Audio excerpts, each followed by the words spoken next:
tomaban café y se iban en su coche de regreso. Esto se repitió al igual que con los miembros de otras ciudades y pueblos hasta que se organizaron lo suficiente para iniciar sus propios grupos. De todas las anécdotas, está claro que el Dr. Bob siempre estaba abierto para ver y hablar a un miembro de AA, ya fuera en su casa, en su consultorio o en una junta de AA, pero él podía hacerlo inesperado, dijo Ed B. Un individuo había venido a Akron con el propósito de ver al Dr. Bob. Lo llevé a donde estaba Doc hablando con un par de personas, y todo lo que hizo Doc fue estrecharle la mano y regresarse a hablar con los otros. Pude ver que el individuo estaba frustrado. Poco después de la junta, cuando estábamos tomando café, Doc se sentó al lado del visitante, puso el brazo sobre sus hombros y habló con él. El individuo se fue jactando de ello todo el camino de regreso hasta su hotel. 18. El papel de las esposas. En los primeros tiempos. D.A. Cuando terminaban las juntas del grupo King School de Akron, los miembros se iban al piso bajo de la escuela a la cafetería para tomar café y donas. Esto era de la incumbencia, no del comité de refrigerios, sino de las esposas. Como dijo Oscar W., se les permitía lavar las tazas, hacer el café, organizar picnics y cosas como esas. Después del refrigerio, un grupo de as más pequeño iba por lo general a la tienda de donas de Kessler, igual que como la habíamos estado haciendo después de las reuniones en casa de T. Henry Williams. Ahí, había más café y más conversación, prolongándose esta con frecuencia hasta altas horas de la noche. En los años que siguieron, esta junta después de la junta se ha convertido probablemente en una parte tan extendida de AA en todo el mundo como la oración de la serenidad. Tú sabes, cuando esta cosa inició su camino, eran las esposas las que tenían que trabajar, dijo la SRAN, esposa de Alex, porque se suponía que los hombres permanecieran en la junta. Hoy, muchos de los hombres trabajan en la cocina. Y hace años, las mujeres se sentaban en un lado y los hombres en el otro. Ahora, es mucho mejor, porque las mujeres entran, se mezclan y se sientan entre los hombres.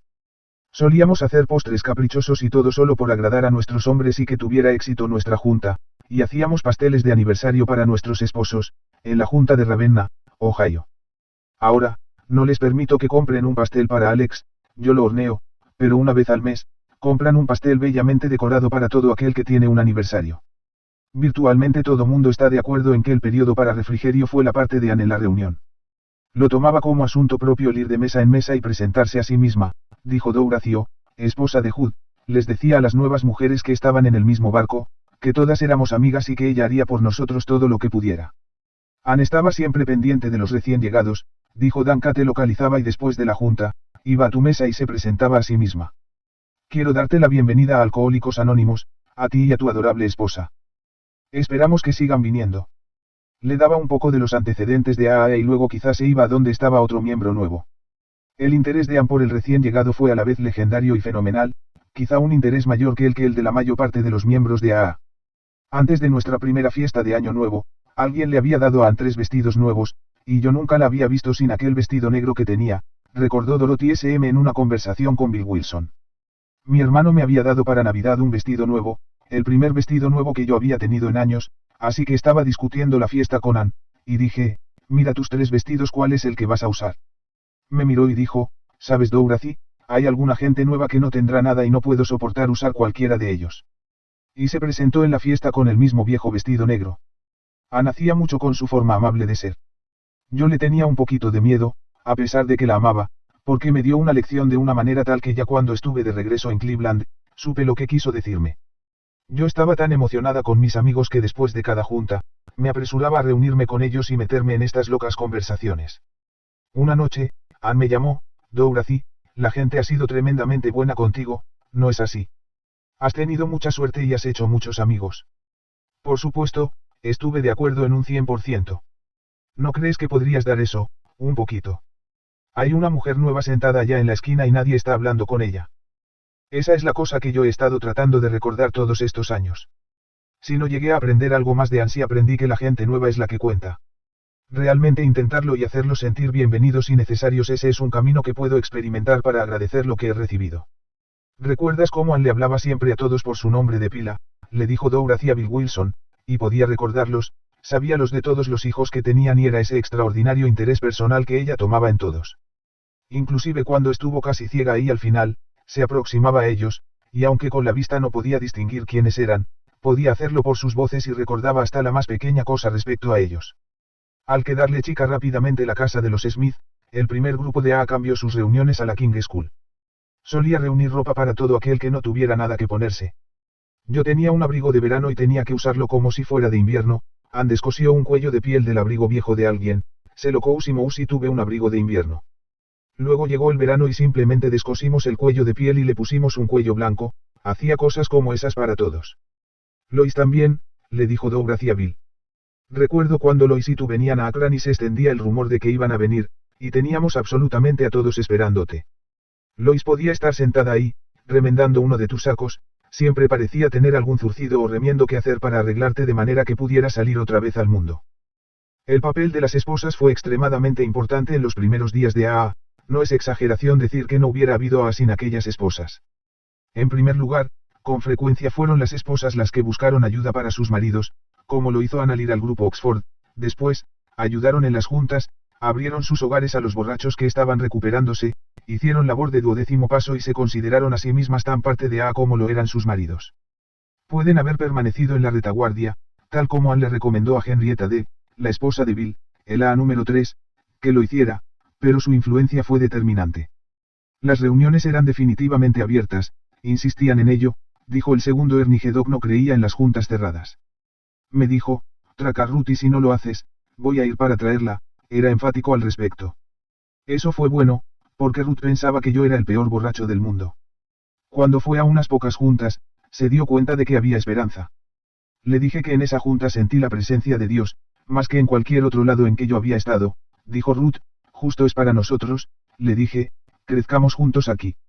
Así lo decidimos y ambos hicimos de ello el trabajo de nuestra vida, construir nuestras vidas sobre los aspectos espirituales de Alcohólicos Anónimos.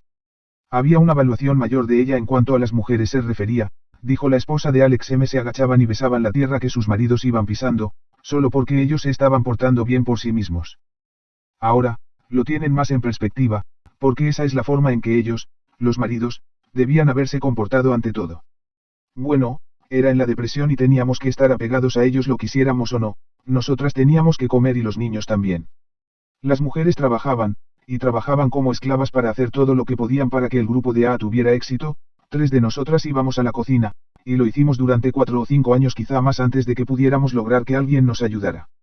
Pero no pensamos ni por una vez pedirle a nuestros maridos que hicieran algo. Douracio, la esposa de Hood, recordó cómo otra muchacha y yo hacíamos todas las llamadas para ver que los miembros visitaran a los pacientes en los hospitales, simplemente no se dejaba a la casualidad. Luego íbamos a las juntas y ayudábamos ahí. El J.R., que entonces tenía solo 26 años y pudo ser un poquito más independiente y hablar más abiertamente que las demás esposas, recordó que cuando su esposo salió del hospital, le pidió al doctor Bob, si habría algo que pudiera hacer para ayudar con todas mis fuerzas. Yo solía permanecer con Ann cuando Bob salía para hablar, porque ella no se sentía como para ir todas las veces y estaba un poco debilitada. Yo también hacía las libretas de direcciones, no teníamos una oficina ni usaba mi teléfono, sonaba día y noche. Era un tumulto. La cosa respecto a Alcohólicos Anónimos en aquellos días era que tú te metías dentro de muchas situaciones fantásticas, dijo Elgie. Nunca sabías qué iba a suceder. Simplemente lo hacías lo mejor que podías. Por ejemplo, un hombre que tomaba pastillas se encontraba viviendo con Ion y Elgie. Se levantaba continuamente e iba hasta la puerta y le decía, a nadie en lo absoluto hola ¿qué quieres? Luego se regresaba a la cama. Yo tenía un miedo mortal, dijo Elgie. Le pregunté a Doc qué haríamos si enloquecía. No lo sé, dijo Doc. Esperemos y veremos. Un día hubo que ir a mi doctor y me llevé conmigo al tipo, porque no podía dejarlo. Mi doctor estaba muy interesado en AA, pero cuando le conté acerca de este personaje, dijo, Dios mío, una mujer como tú no debía tener que hacer cosas como esa. El tipo permaneció con nosotros 10 días y estuvo bien, hasta donde yo sé, permaneció sin beber. Estuve muy activa hasta que un día hice una exposición en una junta, dijo Elgie. No recuerdo qué fue, pero una A se levantó y dijo, ¿qué estás tratando de decirnos?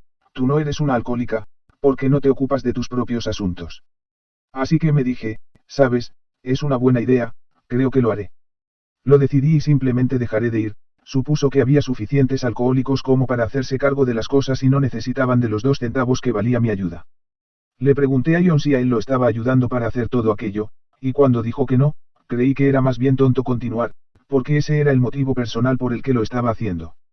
La decisión de Elgie fue individual, personal, pero fue el reflejo de un cambio gradual y general en la actitud hacia los alcohólicos recuperados y de estos hacia sí mismos. En los primeros días en Akron, Los alcohólicos no tenían casi nada que decir, sus esposas los llevaban a las juntas, que a su vez eran operadas por los del grupo Oxford.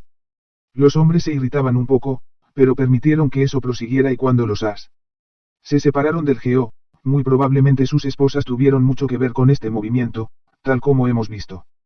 Luego, en especial al empezar a llegar al programa hombres y mujeres alcohólicos solteros, hubo fricción con las esposas, esto dio como resultado las juntas cerradas solo para alcohólicos, al igual que a las juntas abiertas en las que se permitía hablar a las esposas no alcohólicas.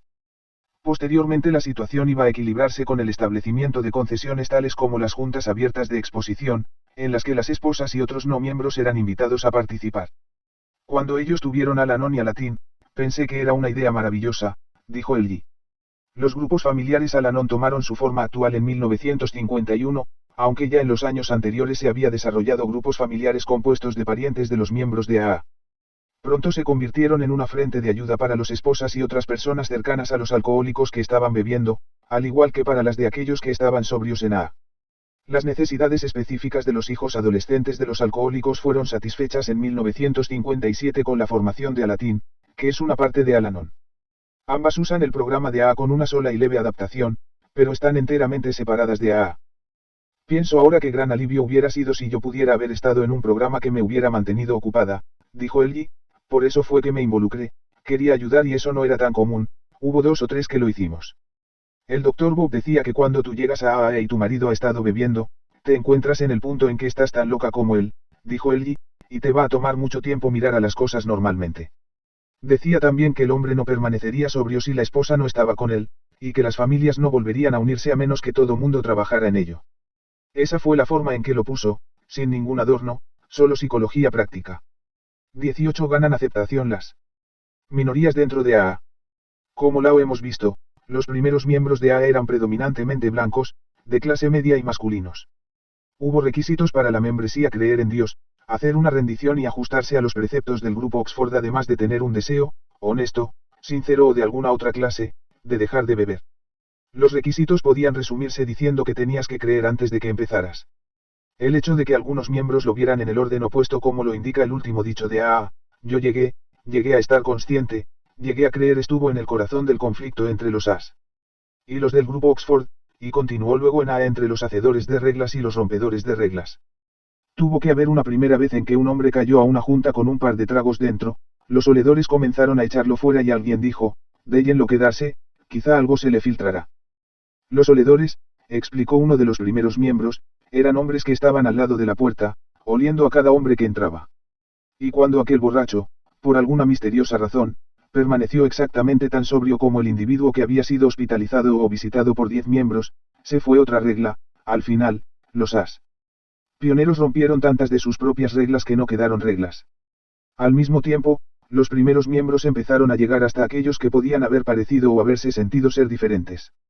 Hacia 1939, la actitud prevaleciente en AA se resumió en el prólogo del Libro Grande, estableciendo que el único requisito para ser miembro es un deseo honesto de dejar de beber. La mayor parte de los as sencillamente querían lograr que la gente entrara al programa, en vez de mantenerlos afuera. Esto podía significar superar prejuicios innatos y cruzar las barreras sociales, religiosas, raciales y nacionales con objeto de llevar el mensaje de recuperación a cualquiera, a donde quiera, que necesitara ayuda.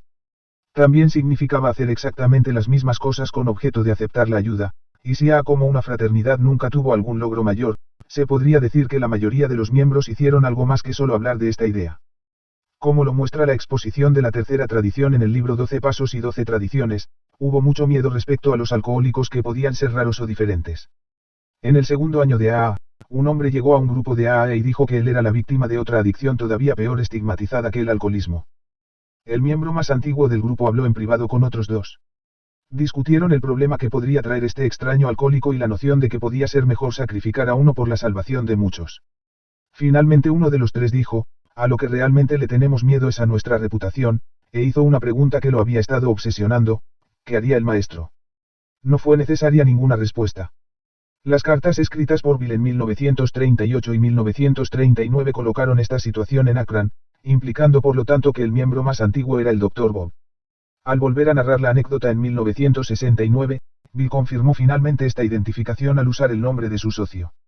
Sin embargo, el Dr. Bob mostró en cierta manera menos seguridad al confrontar al principio a la más problemática, y en cierta forma la menos bienvenida minoría en los viejos días de AA, las mujeres. Ya hemos visto algunos ejemplos de su espanto ante el pensamiento de que una mujer llegara al grupo de Akron. No sabía cómo manejarlas, dijo Smithy. Otros dijeron que el Dr. Bob sentía que el programa no funcionaría para las mujeres, de cualquier manera, intentó ayudar a varias. Bill recordaba las explosiones que tuvieron lugar respecto al romance fuera de lugar y la llegada de la mujer alcohólica a las juntas. Grupos enteros entraron en conmoción y algunas personas se emborracharon, dijo. Temblamos por la reputación de AA y por su supervivencia. Las mujeres alcohólicas tuvieron que superar una doble norma que era todavía más rígida en los años de 1930 de lo que es hoy, la noción de que las mujeres refinadas no bebían en exceso. Esto hizo que en primer lugar, fuera difícil para una mujer admitir el problema, para no decir el ser aceptada en AA.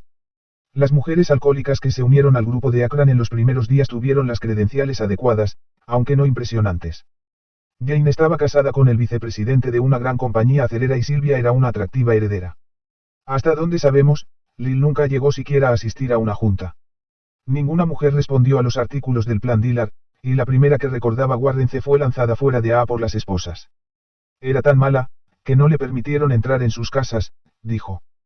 Pero esta mujer logró finalmente estar sobria, de acuerdo con los recuerdos de Clarence S. Empezó a trabajar con los niños y se fue a vivir a Florida, en donde hizo una buena cantidad de dinero vendiendo terrenos. Sin embargo, permaneció fuera de AA, a causa de ese rechazo inicial.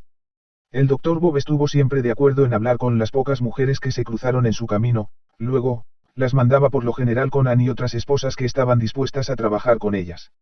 Ellie sintió que Ann tuvo mucho que ver con este cambio definitivo de actitud. Doc solía sacudir la cabeza y decir, bueno, creo que yo mejor trabajo con los hombres, porque las mujeres no estoy seguro. No sé. Y Ann decía, intentémoslo y veamos. Siempre sintió que si no lo intentas, nunca sabrás. La cosa que más lo molestaba era que la mayor parte de las mujeres llegaban con la etiqueta de ninfomaníaca. La mayoría de las esposas retrocedía y los hombres las miraban de reojo, porque tenían miedo de meterse en situaciones. Así en los inicios, la mujer fue considerada como un problema y nadie quería manejarlo. Pero yo sentí, ¿por qué no? ¿Cuál es la diferencia? Son tan borrachas como los hombres. Ruth de Toledo fue otra mujer rica que llegó a AA en la primavera de 1939, porque su padre y un abogado se pusieron en contacto con el grupo de Akron. Doc le pidió a Ellie que la llevara a su casa, lo que fue curioso, comentó Ellie, ya que solo teníamos un año de casados y vivíamos en una pequeña casa en una parte de la ciudad menos que ordinaria. Entonces yo no sabía ni sus antecedentes ni nada. Le di la bienvenida, la cuidé y hablé con ella, simplemente sentí pena. Íbamos a las fiestas, trabajamos con ella y parecía estar asimilando todo. Luego le llegó su hora de regresar a casa y el juzgado no estuvo de acuerdo en que estuviera en su casa con sus hijos, a menos que ahí hubiera alguien que fuera responsable y viera que todo estaba bien. Así que Doc dijo, bueno, Ellie, tú no tienes hijos. Creo que Ion va a estar perfectamente, ¿por qué no te vas a su casa con ella? De esa manera, los niños pueden volver de la escuela a casa y puedes tener listo su alojamiento. Ellie se fue a casa de Ruth durante una semana. En el fin de semana, Bob, Ann, Roland y Dorothy J. llegaron y se quedaron ahí. Hablamos acerca de iniciar el grupo de Toledo, y Doc dijo que creía que Ruth podía hacerlo. Cuando vio que iban a depender de ella para hacer algo, casi se transformó por la alegría y se interesó mucho en seguir adelante. No sé cuánto permanecería sobria, solo que el grupo se formó y que tuvieron juntas ahí. De acuerdo con Ellie, la idea de que los hombres debían ayudar a los hombres y las mujeres ayudar a las mujeres que desarrolló como un medio para la preservación de AA, antes de que la experiencia probara que era prudente en consideración a los recién llegados. El único problema era que no había suficientes mujeres as para ayudar a las nuevas, así que las esposas continuaron haciendo el trabajo. Por ejemplo, en noviembre de 1940 Dorothy se escribió que estaban trabajando con 2 mujeres y que estaban intentando iniciar un grupo realmente anónimo para ellas. Finalmente, Ethel y Rollo M llegaron juntos al programa en mayo de 1941. Ion y Ellie se hicieron cargo de la llamada y fueron a hablar con la pareja. Como Ethel lo relató en una junta hace algunos años, con anterioridad ella le dijo a un individuo en un bar que estaba pensando en llamar a él, le dijo, hermana, tú piensas que ahora estás loca, espera a que te unas a ellos, gritan y se revuelcan en el suelo, pero conozco a algunos de ellos y te los puedo presentar. Innecesario es decirlo, Ethel lo pensó cuidadosamente durante más tiempo. Entonces, una mujer en un bar me dijo que su esposo era uno de los miembros y que podía ayudarme. Él y otras personas llegaron a vernos a mí y a Rollo. Ella pesaba 135 kilos, dijo Ellie. Su esposo, Rollo, era un individuo bajito y delgado como la mitad de ella, quizá como 1,55 m, eran cómicos, como Matt y Jeff, quitándose la palabra el uno al otro todo el tiempo. Ion les hizo algunas preguntas y después los dejamos hablar algo y discutir, dijo Ellie. Luego nos fuimos y les dijimos que regresaríamos, y sabíamos entonces, y todavía es cierto, que si no están dispuestos a aceptar no hay caso de que desperdicies tu tiempo. Doc solía decir, si están dispuestos, trabajen con ellos, si no lo están, muy bien pueden irse, porque no van a dejar de beber. Conocí a varias personas en mi primera reunión, dijo Ethel. Inmediatamente me sentí aceptada y amada. Recuerdo a Annabella Age diciendo, tengo entendido que tú también bebes. Sí, contesté, por eso estoy aquí. Llegué a pensar que quizá las esposas me miraban con desprecio, pero eso no duró mucho tiempo. Me volví muy amiga de Henrietta D. Ethel y Rollo trabajaban en equipo y eso era menos arriesgado, dijo Ellie. Todo mundo se sentía tranquilo, pero toda mujer que llegaba sola era como una señal de peligro para todas las esposas, les daba un miedo mortal. Sí, desconfiábamos de las mujeres que apenas estaban empezando a lograr la sobriedad, dijo Emma K., que fue la que iba a cuidar al Dr. Bob en su enfermedad final. Creo que las mirábamos con desprecio, no estábamos totalmente seguras de ellas, porque ninguna dama haría una cosa como esa. Las mujeres tuvieron más que superar que los hombres, ahora, me imagino que en A hay tantas mujeres como hombres. En 1978, cuando Emma fue entrevistada, eso era probablemente cierto solo en algunos grupos de las grandes ciudades, las mujeres constituían como una tercera parte de la membresía como un todo, pero esa proporción se estaba elevando rápidamente. Ethel estuvo muy activa desde el principio, recordó Emma, y después que murió Rollo, fue todo en su vida, llegó a ser la madrina de muchas mujeres que llegaron a la fraternidad en años posteriores. De acuerdo con Oscar W., hubo por ahí otra mujer que tenía el cuerpo de un jugador de fútbol americano y usaba un gran sombrero aplastado sobre la cabeza. Si te amadrinaba y te emborrachabas, te agarraba y te cacheteaba, luego te decía, si no logras estar sobrio, te vas a llevar más. Hasta la hermana Ignacia encontraba difícil entender cómo una muchacha resignada podía tener un problema de bebida, de acuerdo con Ance. Ella conoció a mi madre, a mi padre y a toda la familia antes de que naciera cuando se dio cuenta de que yo estaba en el programa, dijo, ¿cómo te pudo suceder esto con esa familia tan maravillosa que tienes? No pude ser. No está contenta de que esté aquí, o quiere que me regrese a donde estaba. Le respondí. Oh no, no. Pero durante años, le dijo a la gente que no sabía cómo me había vuelto una alcohólica. Viese, que llegó a con su esposo Freddie en mayo de 1941, en Cleveland, recordó que cada vez que veía que dos esposas estaban hablando, pensaba que estaban hablando acerca de ella, vaya que era una borracha, no podía abrir la boca, decía hola, pero eso era todo lo que podía decir. No había otra mujer en A de la que yo tuviera noticia, a las esposas les tenía un miedo mortal, creía que intentaban aceptarme realmente, pero yo era demasiado insociable. Me levanté una vez para hablar en público, dijo Vi, y le agradecí a Clarence por permitir que las mujeres entraran en A. Eso fue porque sabía que ellos no me querían ahí. Lo mismo me decían que no tenía suficiente edad, que no bebí lo necesario y que no precisaba el programa. Su idea era de que si esto le agradaba a Freddie, me dejarían que me quedara. Iniciamos un grupo de mujeres y nunca hablé en otro lugar excepto ahí, hasta que ya había estado 5 años y fuimos una noche a Akron. Freddie, como lo acostumbraba, se levantó y habló de lo borracha que yo era. El Dr. Bob estaba en un lado de la sala y Paulese en el otro, ambos se levantaron casi al mismo tiempo y dijeron, Fred, deja que Vi narre su historia. Yo no podía tener la cabeza levantada, ni siquiera supe qué dije. A continuación le dije al Dr. Bob, que estaba pensando en las cosas que debía haber dicho. No dejes que eso te preocupe, dijo. Yo hago lo mismo. Bilde, el A número 3, solía ir a todas las juntas. Fred le preguntó la razón, Bill dijo, bueno, Fred, así es como permanezco sobrio. Así supimos que si eso era lo que él necesitaba, también era lo que nosotros necesitábamos. Para dar una idea de los problemas mezclados con las mujeres, Oscar W. recordó al primer hombre asesinado en una llamada de 12º paso. Él la visitaba después de que su marido había salido para el trabajo, dijo Oscar. Los vecinos lo vieron y se lo dijeron a su marido. Una noche, el marido se encontraba entre los arbustos del exterior de la casa, esperando al individuo y cuando llegó el A para llevar a la mujer a la junta, el marido lo partió en dos de un escopetazo. Esto sucedió en la parte norte del estado de Nueva York, y se dijo que le pusieron a un club el nombre del individuo. Iniciaron en Cleveland una casa de asistencia para las mujeres, ya que no las podían internar en los hospitales, dijo Oscar. Las habían estado hospedando en los hogares, pero necesitaban más espacio. Rentaron un dúplex, y una enfermera que estaba en AA y su marido vivían ahí. Los vecinos notaron que entraban y salían muchas mujeres. Algunas de ellas era evidente que estaban borrachas, así que llamaron a los policías, que llegaron y las encontraron a todas en camisón y cosas por el estilo. Imagínate decirle al sargento a cargo del despacho que las estás ayudando a que dejen de beber, él simplemente te mira y gesticula con disgusto. Gradualmente, la situación cambió. Querían hacer más por ti si eras una mujer, dijo Paali FL, que llegó a AA en Chicago en 1943 y posteriormente se fue a trabajar en la Oficina de Servicios Generales de AA en Nueva York. Los hombres decían, si una mujer puede permanecer sobria, entonces yo puedo permanecer sobrio. Yo podía ver cierta desconfianza en las mujeres, pero eran amistosas conmigo. De hecho, muchas me pidieron que viera si podía lograr que sus maridos hicieran las cosas. Pegese, que llegó a AA a mitad de los años 40, informó que las esposas en AA simplemente procuraban no cometer ningún error y ayudarme. Una noche yo estaba en una junta y un par de mujeres también miembros estaban de pie detrás de mí. Una de ellas le dijo a la otra, sé malditamente cuidadosa de cómo te manejas con estas esposas, piensan que tú eras la muñeca con la que salía su marido. Yo pensé un poco al respecto, luego me volví hacia ella, no, ustedes están equivocadas, les dije, quizá hay algunas así, pero yo nunca corrí tras ellos. La formación del primer grupo de negros en Cleveland se centró alrededor de una mujer, así que ahí estaban incluidas dos minorías.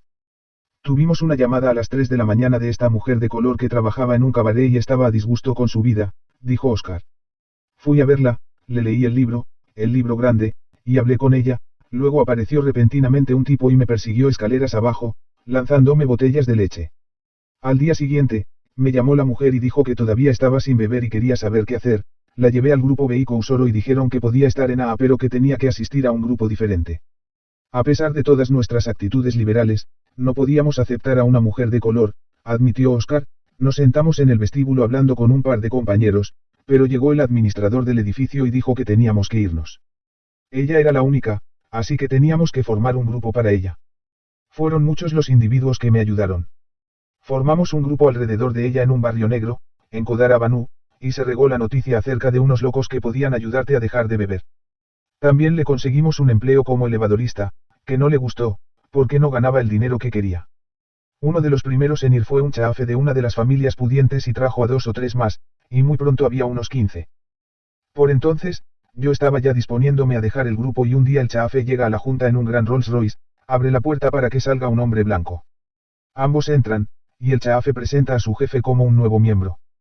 Nada de que entonces tuviéramos tendencias.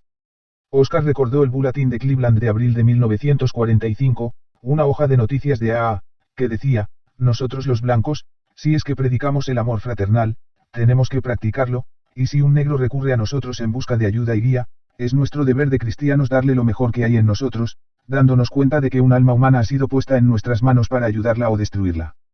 Clarence se recordó cómo continuaron trabajando con otra minoría, los desechos que estaban en las ciudades perdidas. En 1942, los AS fueron a un albergue del Ejército de Salvación y empezaron a hablar a los hombres, que nunca respondían nada. Finalmente, un individuo que parecía ser su líder hizo una pregunta, la respuesta pareció satisfacerle e hizo otra pregunta. Eso fue el inicio y de ahí creció rápidamente, dijo Clarence. Hicimos un trato con el Ejército de Salvación para usar sus cuartos de abajo, dijo Oscar W. Primero, intentamos lograr que los hombres entraran dando café y donas, pero a ellos no les interesó, de ahí nos volvimos más perspicaces y nos estacionamos en el exterior con una bolsa llena de monedas. Venían a nosotros y nos pedían una moneda de 5 centavos para una taza de café o una de 10 para una cama. Sean honestos, les decíamos, ¿para qué la quieren?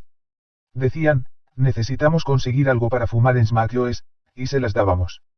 Se esparció la noticia de que había un manojo de tontos que no te daban nada para comida o cama, pero que te daban algunas monedas si querías un trago.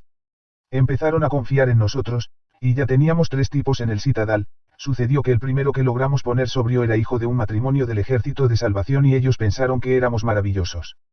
Entonces nos respaldaron por completo y nos dieron 40 camas. La única forma en que un vagabundo podía entrar era si tenía un padrino de AA, los veía un doctor y un dentista, y tenían alimento y cama durante 90 días. Algunas veces, también trabajaban al mismo tiempo. Los AS lo arruinaron al meterse a decirles a los del Ejército de Salvación cómo manejar su negocio y no fueron muchos los que lograron la sobriedad, dijo Oscar. Otra minoría de AA la constituyeron los miembros que hablaban otros idiomas diferentes al inglés. Allá en 1940, Doug Brazier se hizo notar en una carta a la oficina de Nueva York que una pareja de mexicanos del lado oeste de Cleveland informaba que habían puesto en orden a alguien en la Ciudad de México. Uno de los mexicanos de Cleveland era Dick P., quizá el primer miembro de AA de habla hispana, al igual que el primero que intentó llevar el mensaje de AA al sur de la frontera. Estando entonces ilegalmente en los Estados Unidos, Dick llegó al programa en 1940 a consecuencia de la historia de Raleigh H. en el Plain Dealer de Cleveland. En 1963, mucho después de que la calidad de inmigrante de Dick había sido legalizada y había logrado la ciudadanía norteamericana, llegó a ser el gerente de la oficina central de Cleveland. Dick recordó su propia llegada a Alcohólicos Anónimos. Harry R. vino a verme y me dijo que yo podía ir al grupo Orchard Grove si dejaba de mentir, de pedir limosna y si no bebía. Permanecí sin beber y comencé a visitar a otros mexicanos que pensé que necesitaban AA, no tenía mucho más que mis propias palabras, y mi esposa decidió traducir diversos párrafos del libro grande. Estos fueron siendo cada vez más y después de un tiempo, ella sugirió traducirlo todo, estuvo terminado en 1946. Cuando tuve mis primeras vacaciones, lo llevé a Nueva York y se lo di a Bill. Con anterioridad, Dick había ido a México con alguna literatura, que les dio a los sacerdotes y a los trabajadores sociales. Hubo una junta, y los periódicos nos dieron alguna ayuda, pero no sucedió gran cosa, dijo. Finalmente una mujer norteamericana cuyo esposo había sido trasladado allá desde los Estados Unidos inició un grupo. Una minoría más fueron los que tenían alguna desventaja física. Norman, el AA ciego, tuvo hecho el libro grande en braille en 1940 y lo remitió de la biblioteca de Cleveland a otros miembros ciegos.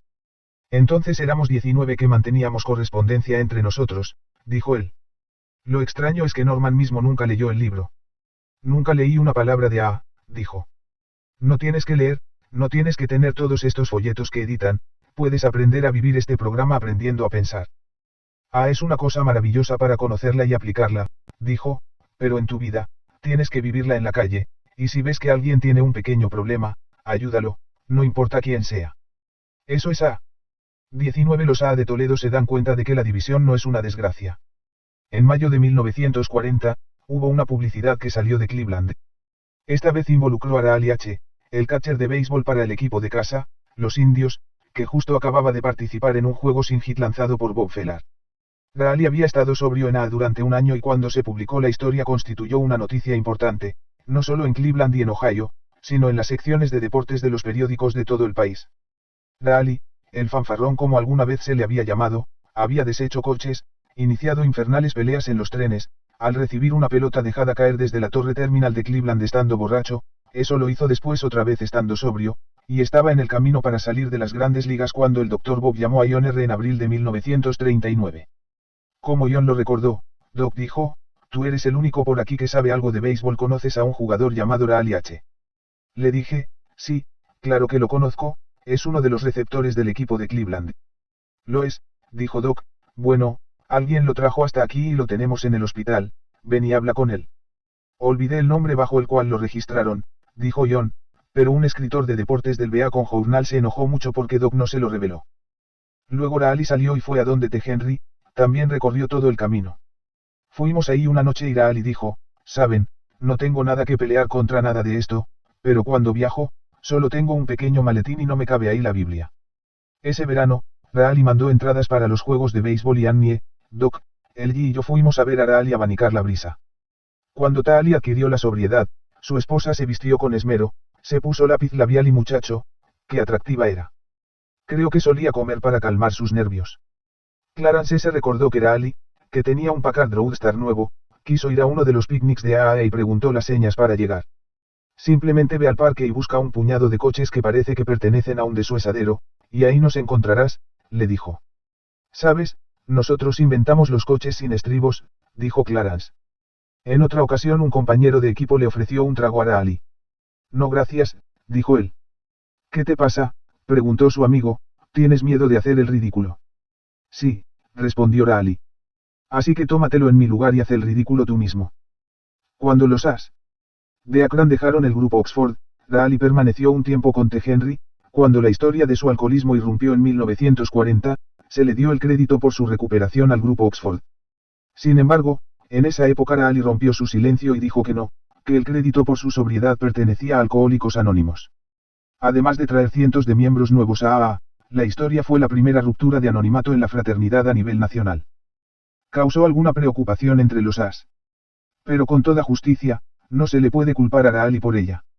Contestando posteriormente a cuál creía que era la diferencia entre el grupo Oxford y AA, Raleigh dijo, sabes, si alguien me diera unos pronósticos sobre béisbol y me doy cuenta de que nunca lo jugó, no le prestaría mucha atención. Lo mismo es con el alcohol. Uno de los que logró la sobriedad como consecuencia de la historia fue un vendedor con base en Toledo, Duke P. Su jefe leyó la narración y llamó a Duke y a su esposa Katie, para una plática, le dijo, Duke, creo que esta te vendrá bien, porque psicológicamente tiene fuerza y es sana religiosamente. Vendrán a verte un par de hombres y haz todo lo que te digan, si quieren que vayas a Akron y pases el fin de semana con ellos, adelante, nosotros pagamos la cuenta. Los hombres que vinieron fueron Charles, CJ, Kay y Diebe, ambos habían estado en el manicomio estatal de Toledo en internaciones voluntarias en el verano de 1939, cuando se les mostró el manuscrito del libro grande y se impresionaron tanto que se salieron del manicomio y se fueron a vivir a Akron. El padre de CJ le dijo entonces que le pagaría todos sus gastos para que viviera en tanto permaneciera fuera de Toledo. De acuerdo con el segundo Ernie G., AA en Toledo se remontó a tanto como esto, cuando yo llegué a AA en mayo de 1939, había un tipo que llegó saliendo del hospital, dijo Ernie, nunca la hizo, pero se quedó con el manuscrito y lo llevó al Hospital Estatal de Toledo. Así fue como lo obtuvo Walter C. De cualquier manera, CJ tuvo que pedir permiso a su padre para venir a Toledo y hablar con Duke. Katie, que continuaba enjugando lágrimas de sus ojos en una entrevista unos 38 años después del suceso, aceptó el trato pero recordó que pensaba, ¿qué clase de cándida eres para mandar a tu marido allá a pasar un fin de semana en Akron con los egresados de un manicomio? Fui admitido en el City Hospital con gastritis aguda, dijo Duke, haciendo notar que en aquellos días los cuartos de los hospitales eran más baratos que los de los hoteles. Pero aquella noche me fui a casa de Wally G., yo estaba asombrado, había ahí sentados una docena de personas llamándose unos a otros borrachos y alcohólicos sin que se perturbaran. Wally tenía el cabello color gris acero y se parecía a Warren Harding, no parecía en lo absoluto tener ninguna preocupación y no obstante había sido despedido de la WPA. La Works Progress Administration era un programa de trabajo federal instituido bajo la depresión de la década de 1930. A la mañana siguiente, ¿quién podía ir a verme más que el Dr. Bob?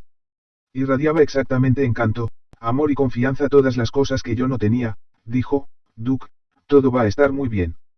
Y supe que todo estaría muy bien. Después que se fue, tuve una sensación de paz, el miedo se había ido. Supe que cuando viera a Katie le iba a contar todo, y cuando lo hice, supo que por primera vez le estaba diciendo la verdad. Ese lunes, Katie fue conmigo a Youngstown, Ohio, dijo Duke. Cuando llegué ahí, conocí a Neil K., que había sido advertido de que yo llegaba, nos invitó para ir a cenar esa noche. Llamé por teléfono a Katie y se lo dije. Cuando regresé al hotel, estaba llorando. ¿De qué puedo hablar con esa mujer?, dijo, no conocemos a esa gente. Tenemos que hacerlo, dijo. Nosotros no hacemos cosas como esa, dijo Katie, nunca hemos sido presentados. Esta es una nueva forma de vida, le dije. Y ya sabes que por supuesto no llevábamos ahí 5 minutos y ya nos llamábamos por nuestro nombre de pila, inclusive esa noche hice un 12º paso. Trajeron con ellos a un nuevo y nos sentamos en el pórtico del frente, él estaba nervioso y excitado, y yo empecé a hablar yo, un veterano de 36 horas. Él dijo, eso está muy bien para ustedes que se conocen desde hace mucho tiempo.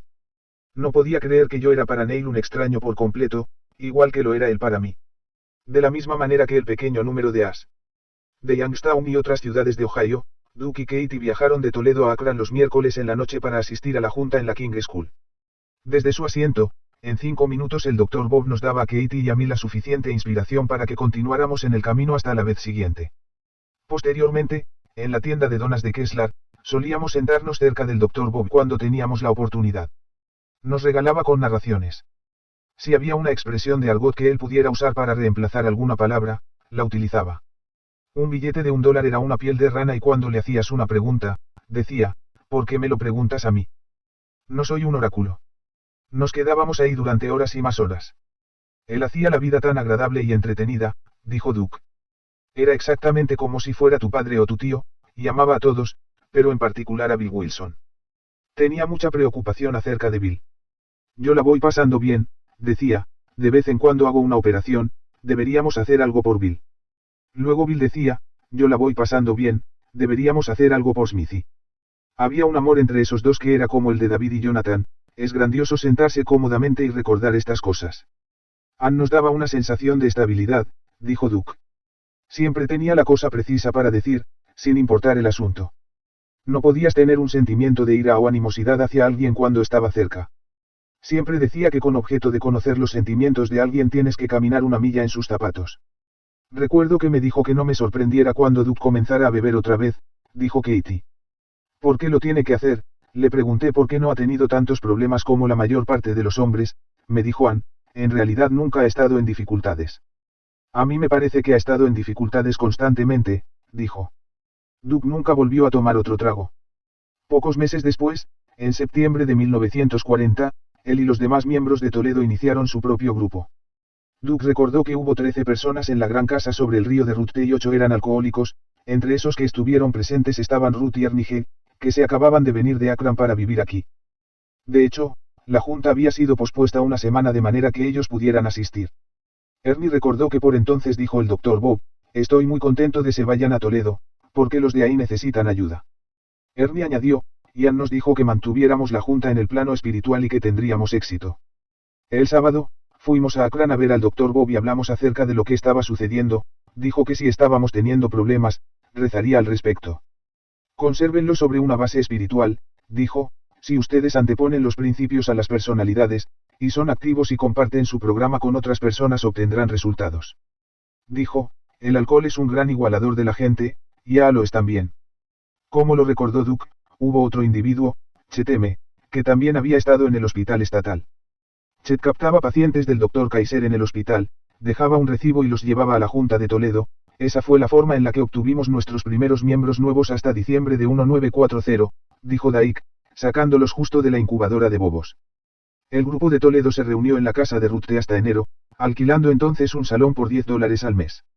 El propietario estuvo encantado de rentárselo a Alcohólicos Anónimos, porque era muy partidario de las asociaciones atléticas, dijo Duke.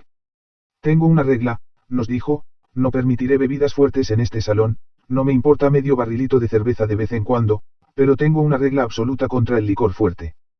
Tú lo sabes, nunca se dio cuenta de que ANO era una asociación atlética. Katie fue nuestra primer tesorero, ya que había cierta resistencia para que lo fuera un miembro, dijo Duke. También dio a su esposa el crédito por desarrollar el grandioso plan de las 24 horas. Esto incluyó a una pareja que estaba en un conflicto tal que había electricidad en el ambiente. Katie le dijo al marido, te has comprometido a permanecer sobrio 24 horas, ahora, ¿qué tal si amas a Grace durante 24 horas? Y luego le sugirió a Grace la misma cosa. El viernes siguiente, la pareja llegó a la junta tomándose de la mano. Hubo entonces un hombre llamado Bob, que fue llevado al programa justo cuando estaba a punto de matarse. Pocos días después, Bob fue a una llamada de 12º paso con Walter C., el prospecto los escuchó y dijo, lo que ustedes tienen que decir es muy interesante, pero no creo que sea para mí, sin embargo, tengo una amiga cuyo hermano podría realmente usar la ayuda de ustedes. ¿Quién es? Preguntó Bob. No sé su nombre, pero su hermana es Ethel M. Pero, esa es mi hermana, dijo Bob, a quien así se le acababa de aconsejar hacerse a sí mismo una visita de 12º paso. La primera vez que los has lograron hospitalización en Toledo fue en el pabellón de obstetricia del Hospital de Mujeres y Niños, de acuerdo con Duke, quien dijo que fue el único lugar en que pudieron internar al nuevo hombre, al cual se le iba reduciendo gradualmente el hábito dándole una onza de whisky cada 5 horas. Después de un tiempo, cuando preguntó por su dosis asignada, la enfermera le dijo, SRB, no está usted prestando ninguna atención a lo que estos hombres le están diciendo. Veamos si puede evitar esta que sigue. Y después de eso nunca tomó otro trago. Hubo un trauma cuando crecimos tanto que tuvimos que crear más grupos, dijo Duke. Un individuo se emborrachó por eso, van a hacer una división, dijo, pero no era división, era expansión. Teníamos un plan, dividido el dinero y establecidas las juntas sobre una base geográfica. No era un rompimiento causado por el resentimiento, pero de todas maneras hubo resentimientos. Cuando nosotros, Duke y Katie, dejamos Toledo en la Pascua de Resurrección de 1942, había varios grupos. También fuimos a la primera junta de en Youngstown y habló de nosotros porque todas las comunidades ayudaban a las demás. Fue en el cuarto que daba al frente en la casa de Neilka. El Dr. Bob condujo la junta, recargado contra la repisa de la chimenea, hablando no solo él. En este tiempo, los agentes viajeros también estuvieron desempeñando un papel importante en esparcir el mensaje de afuera de Cleveland y Akron, en donde se habían unido a la fraternidad, se detenían brevemente en las poblaciones que se encontraban en su camino para ver prospectos en una forma o en otra, con frecuencia, por los as. De Nueva York. Al segundo Ernige, que ahora vive en Toledo, y que cuando fue entrevistado en 1977, estaba trabajando con un joven de poco de más de 20 años y que llevaba 6 meses sobrio, se le abonó haber ayudado a que se iniciaran un buen número de grupos en Ohio Occidental y el sur de Michigan, como lo hizo también JDH, quien por su trabajo viajaba mucho. Alcohólicos Anónimos fue publicado 3 años después de que JD se unió al grupo de Akron. Entonces, dijo, solía llevar 3 o 4 libros grandes en mi coche. Si en un grupo en particular no tenían ningún libro, les daba uno y algunos folletos, o averiguaba quién era el secretario de algún grupo cercano y arreglaba que se pusieran en contacto entre sí. Algunas veces, tenías un lobo solitario, te salías de tu ruta manejando 50 o 60 kilómetros para llegar a un pueblo de 400 habitantes y ver a un individuo cuyo nombre te había proporcionado la oficina. JD habló de un compañero, Doherty S., que es el responsable por más grupos que nadie en Indiana. Consiguió un lobo solitario de un pueblo, junto con otro de los desayunos dominicales. Yo tenía que ir ahí los sábados por la noche y ocupar la mitad de la noche en el viaje, era un viaje desagradable, con cambio de trenes y todo. Luego salía de allá cerca del mediodía para regresarme a casa y a veces me tomaba 10 o 12 horas hacer los 250 kilómetros, pero fue una experiencia muy interesante. Algunas veces, fue más que interesante. Regresé a visitar un grupo que en mis viajes había ayudado a que se iniciara, dijo Oscar W., y había 4 ministros religiosos sentados en la primera fila. Me dije, ¿no es maravilloso? Tenemos 4 ministros en A. Uno de ellos se levantó y dijo, nosotros no somos ministros borrachos, sino el Comité de Selección para Alcohólicos Anónimos, que determina quién está capacitado para ser miembro. Uno de los más famosos de los primeros viajeros que salían de Cleveland fue Erwin M., que vendía persianas venecianas a las tiendas de departamentos en el profundo sur. Erwin pesaba 115 kg, tenía energía y era tempestuoso, escribió Bill Wilson, haciendo notar que la perspectiva de que Erwin fuera misionero nos asustó bastante. Sin embargo, en su territorio había una larga lista de prospectos, que se le dio a regañadientes ya que él había roto todas las reglas de la prudencia y de la discreción para acercarse a los recién llegados, perseguía exhaustivamente a todos y cada uno de ellos, trabajando día y noche, y además les escribía cartas y los tenía escribiéndose unos a otros. Abrió una amplia brecha en el territorio, escribió Bill, y había iniciado o estimulado más de un grupo original. Larry J. era un periodista que se fue de Cleveland a Houston, Texas, ahí, escribió para el Houston Press una serie de 6 artículos acerca de AA que fueron un resumen condensado del libro grande. Entre aquellos que hicieron contacto con Larry después de leer estos artículos, estuvo Roy y que fue el primer tejano que dejó de beber y permaneció sobrio. Este fue el inicio de AA en Texas. Posteriormente Roy ingresó al ejército y mientras estaba apostado en Tampa, inició los primeros grupos en la costa oeste de Florida. Otro miembro de Houston se fue a vivir a Miami para convertirse ahí en uno de los pioneros de AA. Al ir pasando los años e irse estableciendo grupos, los viajeros en AA continuaron deteniéndose en sus juntas, llevando mensajes y literatura, poniendo a los secretarios de los grupos en contacto unos con otros, compartiendo experiencias y dando guía cuando parecía ser lo apropiado. Los viajeros fueron testigos en estos nuevos grupos de los mismos dolores de crecimiento por los que habían pasado aquellos grupos en el área Akron-Cleveland, y con frecuencia fueron capaces de ayudarlos a acelerar su progreso transcurridas las primeras etapas. Se encontró que los grupos de AA, al igual que los miembros de AA, no tenían que aprender siempre a través de su propia experiencia, podían aprender y crecer por medio de la experiencia de otros. 20. Preocupación en los grupos. Y rumores enojosos. Las reuniones en Cleveland evolucionaron de una manera en cierta forma diferente de las de Akron. Abríamos con una oración en voz audible, dijo Clarence S., el orador, que se escogía con 4 semanas de anticipación, hablaba durante 45 minutos y cerrábamos con el Padre Nuestro.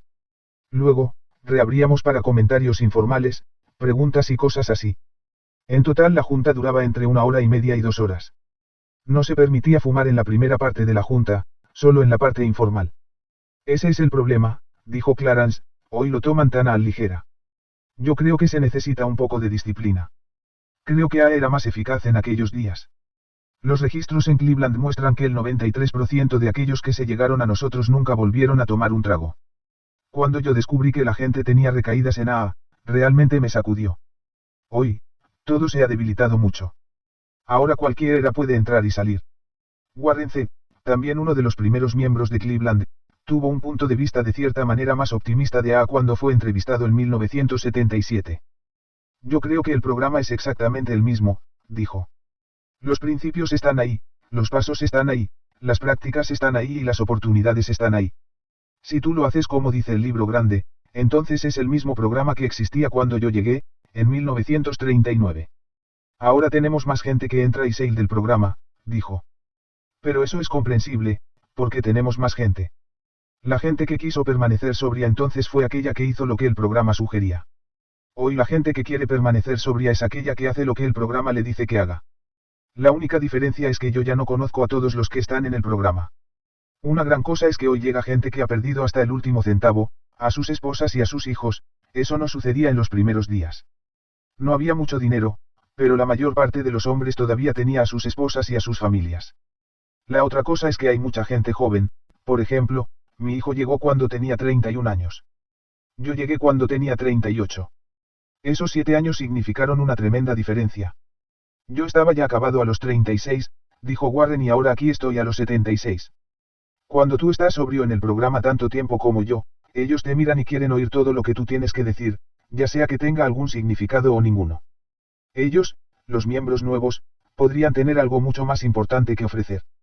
Hacia septiembre de 1940, Cleveland estaba informando a Bill en Nueva York, que además de sus propias 6 juntas tenían de 400 a 500 miembros, en Ohio había juntas en Akron, Toledo, Youngstown, Dayton, Ravenna, Worcester y Canton. Dora C.S., la esposa de Clarence, preguntó acerca de la posibilidad de un directorio mimeografiado, mostrando en dónde está la gente, sugiriendo también una hoja de noticias que pudiera ser mandada a todos los grupos y llevar a todo mundo a estar más unido. Hasta entonces, los As de Ohio habían estado simplemente leyendo cartas de Bill en las juntas, tal como Bill leía cartas de Akron y Cleveland en las juntas de Nueva York. El alcohólico activo o inclusive el recientemente activo, en definitiva no era bienvenido en las primeras juntas en Cleveland. En septiembre de 1940, Clarence escribió a Bill que varios grupos no le permiten asistir a un barrachín a menos que haya sido hospitalizado o hayan hablado con el 10 hombres. Clarence hacía notar que ellos tenían un arreglo definido con 3 hospitales y 2 sanatorios, y que en todo tiempo eran de 10 a 15 los hospitalizados. Por enero de 1941, los requisitos habían disminuido ligeramente.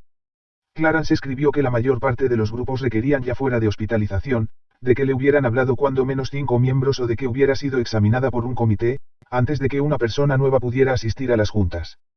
En Youngstown, la costumbre era que 2 parejas visitaran al miembro en perspectiva antes de que asistiera a su primera junta. El marido le hablaba al hombre acerca de AA, y la mujer le hablaba a la esposa. De esa manera, ellos sabían a qué se refería todo el asunto cuando finalmente llegaban a AA, dijo Normani. Los diversos grupos tienen diversas diferencias, escribió Clarence. Pero la idea general es probar y preparar a un individuo, darle una muy buena comprensión de los objetivos y principios de AA antes de que llegue a las juntas. Esto elimina mucho de las molestias de entretener a los muchachos bajo la influencia de nuestras juntas. Si un borracho aparecía en una junta, 3 o 4 individuos lo llevaban afuera y conferenciaban con él, recordó otro de los primeros miembros. Cleveland no permitía extraños en las juntas, pero sí permitía familiares. De acuerdo con Warren C, algunos grupos permitían a los familiares permanecer en la primera parte de la junta, pero luego decían, saldrán por favor las mujeres para la segunda parte. Una de las primeras mujeres miembros se levantó, pensando que se referían a ella. Como se hizo notar en un capítulo anterior, la condición de las mujeres en AA al presente es marcadamente diferente.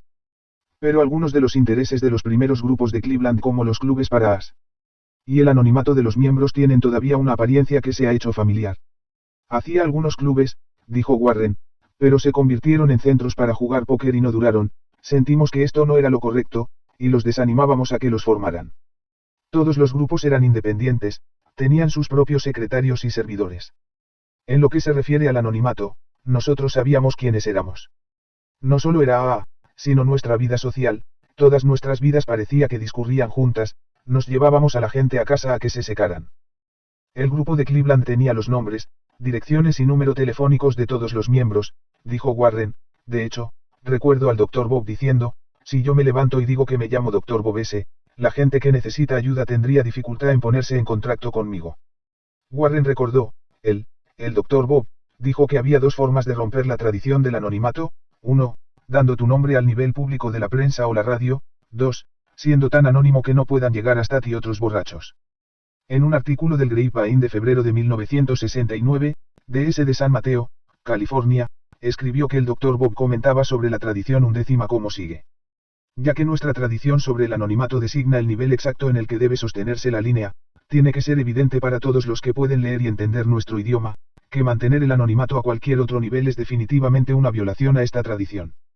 El A que esconde su identidad ante su compañero A con el empleo de un nombre supuesto, viola la tradición tanto como el A que permite que su nombre aparezca en la prensa conectado con asuntos que pertenecen a Alcohólicos Anónimos. El primero está manteniendo su anonimato arriba del nivel de la prensa, la radio y las películas, y el último está manteniendo su anonimato abajo del nivel de la prensa, la radio y las películas, mientras que la tradición establece que debemos mantener nuestro anonimato en el nivel de la prensa, la radio y las películas.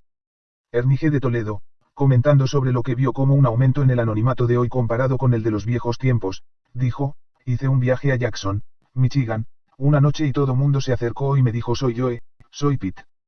Después uno de los individuos dijo: feliz viaje de regreso a casa, si tienes algún problema llámame por teléfono.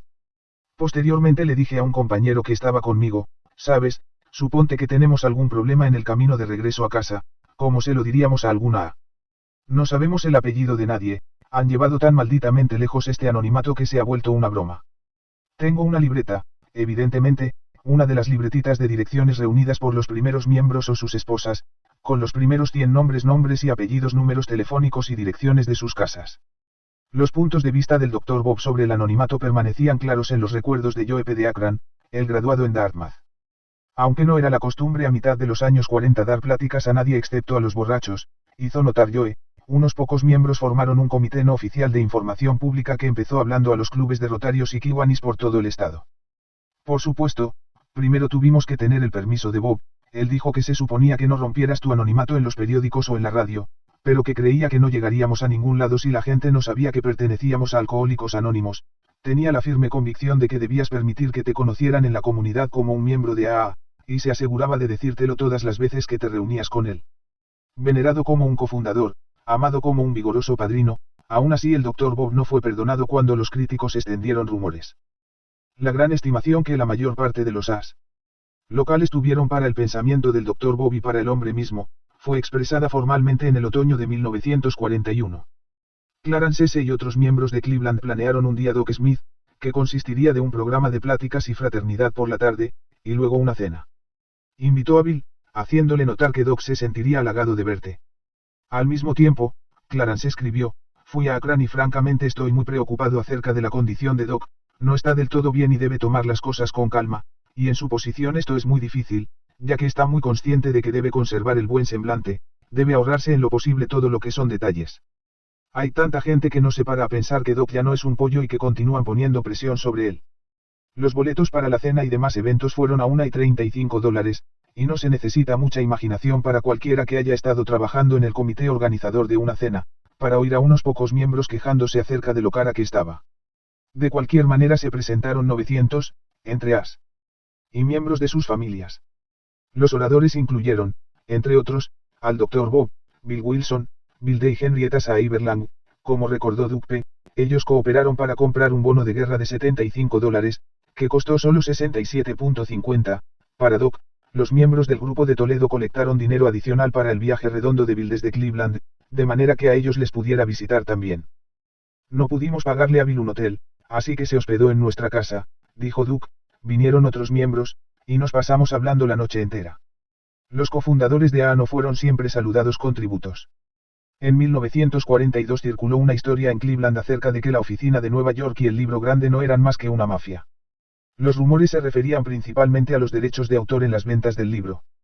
Clarence se dijo que él no había sabido que Bill Wilson o el Dr. Bob estuvieran recibiendo derechos de autor hasta que me encontré con Bill en la estación de autobuses cuando vino para la fiesta, el día Doc Smith. Me lo dijo entonces, dijo Clarence, y yo estaba aturdido, creía que era una labor de amor, que se suponía que nadie obtendría ningún derecho de autor, pero Bill no lo mantenía en secreto, la gente en Nueva York lo sabía, y él daba por hecho que el Dr. Bob se los diría en Akron. Bill estaba dispuesto a decírselos en Cleveland respecto a él mismo, pero no respecto al Dr. Bob, dijo Clarence. Él admitiría todo y yo le dije, no ahora mismo, que yo lo prepararía. Algún tiempo después de eso, Clarence tuvo una confrontación con el Dr. Bob que lastimó mucho nuestras relaciones.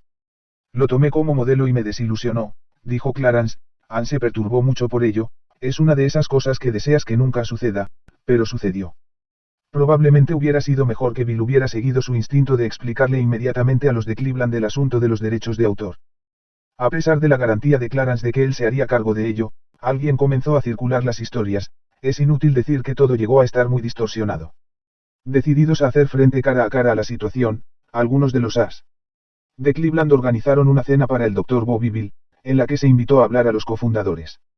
Después de la cena, en la que hubo demasiada concurrencia, a los dos invitados de honor se les pidió que se reunieran con los presidentes o secretarios de todos los grupos locales, junto con un abogado y un contador público auditor, en sesión privada. Los as dijeron que habían oído que Bill y Bob estaban obteniendo fantásticas utilidades del libro y habían compartido un total de $64,000 en 1941. De hecho, en ese tiempo Bill estaba recibiendo $25 a la semana de la venta de la edición. Además, tanto él como el Dr. Bob estaban recibiendo $30 a la semana, proporcionados por las aportaciones de ricos noas. Amigos de la fraternidad. La séptima tradición de AA de automantenimiento tanto para los grupos como para AA como un todo no se produjo hasta 4 años después. Los registros muestran que el Dr. Bob recibió un total de $1,000 durante 1941, evidentemente, hasta sus $30 semanarios no siempre estuvieron presentes. Casualmente Bill había llevado con él a la cena una auditoría certificada de todos los asuntos financieros de AA desde sus inicios. El CPA del Comité de Investigación leyó los estados financieros en voz alta y atestiguó que estaban correctos. Tanto Bill como Bob recibieron disculpas. Los servidores de los grupos que estaban presentes prometieron que harían todo lo que pudieran para detener la propagación de estos cuentos, pero nunca tuvieron un éxito completo, de acuerdo con Bill. La plática sobre la mafia prosiguió durante años. Una de las ironías en este asunto es que el Dr. Bob había escrito a la Fundación Alcohólica, el Consejo de Depositarios de AA, a propicios de 1941 diciendo que consideraba imprudente la idea de los derechos de autor, que el libro debía ser de la propiedad de la Fundación en un 100%. Igualmente esta era la creencia de Bill aunque no se oponía a los derechos de autor, había endosado a la Fundación sus acciones de la compañía fundada para publicar el libro grande pero con la condición específica de que el Dr. Bob y Ann recibirían derechos de autor por el resto de sus vidas. Cada uno de los cofundadores era dado a preocuparse, con razón, acerca de la situación económica del otro. La primera reacción del Dr. Bob fue que Bill necesitaba más el dinero de los derechos, pero sus propios ingresos fluctuaban, no obstante lo optimista que pudiera haber sido a veces, y tenía una familia de la que hacerse cargo, así la repugnancia del Dr. Bob para aceptar el dinero se desvaneció bajo el impacto de la realidad. En verdad, hablar de derechos de autor había sido hasta ese momento algo en su mayor parte teórico. Las sumas que entraban bajo esa categoría se habían estado yendo principalmente para mantener la oficina del cuartel general, pero para finales de 1942, las ventas del libro grande estuvieron ya aumentando consistentemente, y ese año cada uno de los CEO fundadores recibió de derechos un total de $875. Lo que todavía estuvo muy lejos de los míticos $32,000 por cabeza. 21 impresiones de los veteranos sobre el Dr. Bob. Como lo indicó la cuestión de los derechos de autor, la actitud de los as hacia sus cofundadores se apartaba en cierta forma de la veneración, oscilando desde el amor y la gratitud, entre la mayor parte de los miembros, hasta el ocasional antagonismo y desconfianza entre unos pocos. Esta libertad de opinión es propia por completo de una fraternidad fundada sobre la igualdad, un borracho hablando a, nunca debajo de, otro borracho. Nunca quisieron ni el Dr. Bob ni Bill ser considerados como algo más de lo que realmente eran, hermanos alcohólicos, seres humanos hermanos. En 1942, Bill no estaba tan en gracia con Clarence y su bando de Cleveland como en los primeros días. En los años por venir hubo más choque, sobre finanzas, políticas, el inicio de la Conferencia de Servicios Generales de AA y otros asuntos. Las críticas se dirigieron más a Bill que a Bob. La gente de Nueva York decidió que ellos eran genuinos y nosotros estábamos celosos, dijo Oscar W. Bob no era así, tenía una naturaleza maravillosa. No sé por qué teníamos esa animosidad encajada, a Clarence no le gustaba Bill y echaba maldiciones contra él, así que puedes ver que mi animosidad llegó de segunda mano, dijo Oscar. Si algo malo salía de Nueva York, yo culpaba a Bill, tenía que culpar a alguien. A la mayor parte de los de Akron no nos gustaba todo este rezo, dijo Oscar, tuvimos suficiente de ello en el grupo Oxford, a mí todavía no me gusta el rezo en AA, no me gusta la oración de la serenidad. Nueva York la trajo, y nosotros lo resentimos, pensamos que traía de regreso al grupo Oxford. Querían expulsarme de AA porque no me gustaba. Bill contestó que en ese caso, en AA tendrían que expulsar a todo mundo, porque todos éramos iguales, presumiblemente, todos propensos a quejarnos a veces. Esto no quiere decir que el Dr. Bob no tenía también sus detractores. Les gustaba y no les gustaba, dijo un crédito a Henrietta, Seiberland, o al grupo Oxford, otros que era demasiado conservador o demasiado estricto, que ibas una vez con él y te leía la ley y los edictos, y no había más que hablar, y si querías verlo, tú tenías que ir a él. No opinaba en las políticas, dijo Edbe, y eso desilusionaba a un bando o al otro. Había un individuo, Sam C., que estábamos teniendo problemas con él, inició una reunión por su cuenta y le pidió al Dr. Bob que hablara en la apertura. Mandamos a Edme con el Dr. Bob a decirle que no fuera, no sé exactamente lo que Bob le dijo, pero fue algo como esto: esta gente está organizando un grupo para ayudar a otros alcohólicos, me pidieron que fuera ahí y yo voy, no voy por Sam, sino por la gente que está ahí. Y no oía chismorreos, dijo Ed, se llegaban hasta el Dr. Bob con ellos, y lo recuerdo diciéndoles, antes de que mencionen algo acerca de ese hombre, tráiganlo aquí con ustedes. Eso los paraba muy rápido. El Dr. Bob era el hombre más tolerante que yo haya conocido, y no creo que tuviera ninguna enemistad hacia nadie, dijo la Belka. Siempre era rápido para alabar y muy lento para condenar, siempre podía encontrar alguna posible excusa para la conducta inapropiada de cualquiera.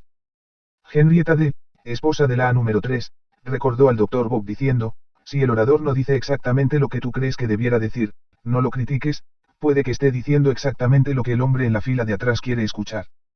Pero no somos santos y a veces el Dr. Bob podía ser terco o dogmático y le gustaba una discusión de vez en cuando. Te digo que era un tipo violento, dijo John R., si tú y él tenían un pensamiento, y él tenía su pensamiento en determinada dirección, tú estabas absolutamente equivocado, tenía razón.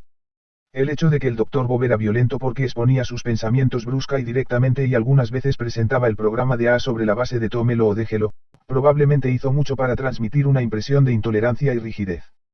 En verdad, su mente estaba abierta no solo a nuevas ideas, sino que era difícil para cambiar y tenía una insaciable curiosidad. La tolerancia no le llegó fácilmente al Dr. Bob. Yo le he oído decir que le era difícil ser tolerante, dijo Smithy, que esa no era su naturaleza y que fue un verdadero obstáculo. La obtuvo, la tolerancia, de mamá, y tuvo que trabajar realmente duro en ella. Como lo hizo notar el mismo Dr. Bob, otra cosa que me fue difícil, y probablemente todavía no lo hago demasiado bien, fue el asunto de la tolerancia. Todos estamos inclinados a tener mentes cerradas, muy herméticamente cerradas, esa es la razón por la que alguna gente encuentra difícil nuestra enseñanza espiritual, no quieren aprender demasiado acerca de ella por diversas razones personales, como el miedo a ser considerados afeminados, pero es de total importancia que adquiramos tolerancia hacia las ideas de otros individuos. Creo que tengo de ella más de la que tuve, aunque no todavía lo suficiente, y si alguien me veja, estoy pronto para decir una observación más bien cáustica, muy a mi pesar lo he hecho muchas veces. Después, encuentro que el hombre sabía de ello mucho más que yo y hubiera estado infinitamente más cómodo si solo hubiera conservado cerrada mi bocaza. El Dr. Bob escribió sobre la tolerancia en el Grapevine de julio de 1944. La tolerancia se expresa a sí misma en una diversidad de maneras, en la bondad y la consideración hacia el hombre o mujer que está justo iniciando la marcha a lo largo del sendero espiritual, en la comprensión de aquellos que quizá han sido menos afortunados en las ventajas educacionales, y en la simpatía hacia aquellos cuyas ideas religiosas pueden parecer estar en gran desavenencia con las nuestras. En conexión con esto se me viene a la mente, continuó, la imagen de una rueda de carro con sus rayos. Todos empezamos en la circunferencia más externa y nos aproximamos a nuestro destino por una de las muchas rutas. Decir que un rayo es mucho mejor que los demás, solo es en el sentido de que se trata del más apto para ti como individuo. La naturaleza humana es tal que sin cierto grado de tolerancia, podemos tender a convertirnos en un poquito afectados o superiores, lo que por supuesto, no es útil a la persona que estamos intentando ayudar y podría ser totalmente doloroso o detestable para otros. Ninguno de nosotros desea hacer algo que pudiera actuar como un impedimento para el avance de otro, y una actitud proteccionista puede fácilmente retardar este proceso.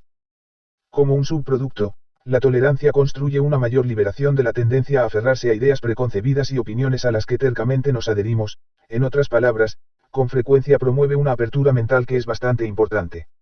De hecho, es un prerequisito para llegar a terminar con éxito cualquier línea de búsqueda, ya sea científica o espiritual. Entonces, estas son unas pocas de las razones de por qué cada uno de nosotros debemos hacer un intento para adquirir tolerancia. Por supuesto, también hubo aquellos que tuvieron una reacción extremadamente negativa para el Dr. Bob en su primer encuentro o en algún cierto momento, y luego tuvieron ocasión de cambiar su opinión. Uno de estos fue Edbe. Había estado en AA, y luego se había ido a experimentar, se despertó encontrándose que estaba en el pabellón del sótano de un pequeño hospital de la comunidad. Recordó que el Dr. Bob llegó a verme y me preguntó, ¿qué sucedió, Ed? No lo sé, Doc, de alguna manera, me encontré en un bar y no sé cómo llegué aquí. Lo recuerdo levantándose de la silla y señalándome con el dedo. Ahora espera un minuto, dijo, antes de que prosigamos, Uno de los requisitos y un requisito importante es la honestidad, y tú no has logrado en absoluto ninguna honestidad acerca de ti mismo. Nadie te empujó a ese bar, tú caminaste hacia ahí y tú ordenaste ese trago, y naturalmente, te lo bebiste, así que no me digas que no sabes cómo llegaste ahí. Ahora estás echado aquí usando una cama que podría utilizar alguien que la necesite más que tú, estás quitándome mi tiempo y tengo mejores formas de emplearlo que hablando contigo. Si yo fuera tú, me iría, me emborracharía y permanecería borracho hasta que decidiera lo que quería hacer. En lo que a mí respecta, apestas. Yo estaba realmente enojado. Pensé, si tienen gente como ese en AA, nunca será un éxito. Esa misma noche, llamé a Annie, la esposa de Ed, y le dije que me sacara de ahí. Eso fue en agosto de 1944, la noche en que tomé mi último trago. Por supuesto, la primera reunión a la que fui después de salir del hospital tomé por mi cuenta el agradecer a Doc por ir a verme, dijo Ed. Estuvo muy amable al respecto, me estoy ayudando a mí por medio de ayudarte a ti, dijo, quiero que tú hagas lo mismo. Sabes, llegamos a ser buenos amigos después de mi segundo viaje, porque al alcanzar la sobriedad me di cuenta de que realmente él me había hecho más bien al darme el infierno que si hubiera estado simpático conmigo. Él sabía, si necesitabas compasión te la daba, y si necesitabas infierno, él te lo daba. Alex M. estuvo de acuerdo. El doctor Bob no era paciente con la gente que recaía, pero les hacía caso, te lo podía dar de una manera áspera si así tenía que hacerlo y si un individuo se pasaba de listo con él, lo sobajaba en verdad rápidamente. Pero tenía compasión. Danka tampoco arrancó por la pista correcta con el doctor Bob. Nuestro primer encuentro no fue muy amistoso, recordó, debido al hecho de que en mi maletín llevé al hospital un par de revistas, quería saber en dónde las había conseguido. Yo no sabía quién era y le dije que yo las había traído y que había pagado su importe. Aquí, dijo, tenemos literatura perteneciente a Alcohólicos Anónimos y si no quieres lo que tenemos aquí, el espacio de esta cama es muy valioso y tenemos a alguien más esperando por él. Ion S., un miembro de Akran que empezó en 1940, recordó, apuntó su dedo hacia mí, tenía un dedo como diámetro, todo hueso y pellejo y dijo, tú quieres hacer algo acerca de tu bebida, es así. En cierta forma era áspero y rudo, ¿sabes? Dijo, tienes algunas monedas. Eso era por el libro y yo no sabía por dónde iba, pensé que quizá era un vendedor de libros o algo así. Luego, vino a la habitación después de que leí el libro y me hizo muchas preguntas. Era como un profesor de segundo grado que al llegar pregunta la lección, y es mejor que sepas algunas de las respuestas. Me preguntó cuándo iba a aceptar los pasos, ahora mismo es tan buen momento como cualquier otro, dijo, y esto era admitir ante Dios, ante ti mismo y ante otra persona. Así que eso fue lo que hice. Evidentemente, Ion había llegado al quinto paso. En esa época, enero de 1940, no estaba haciéndote levantar de la cama para rendirte arrodillado, para rezar con él, no estoy seguro que eso hubiera trabajado demasiado bien conmigo. Hasta Ion R. no fue particularmente persuadido por Doc en su primer encuentro. Cuando vino a mi casa y me estaba diciendo que él no había tomado un trago en 3 años y medio, lo miré y muchacho, lo estaba dudando.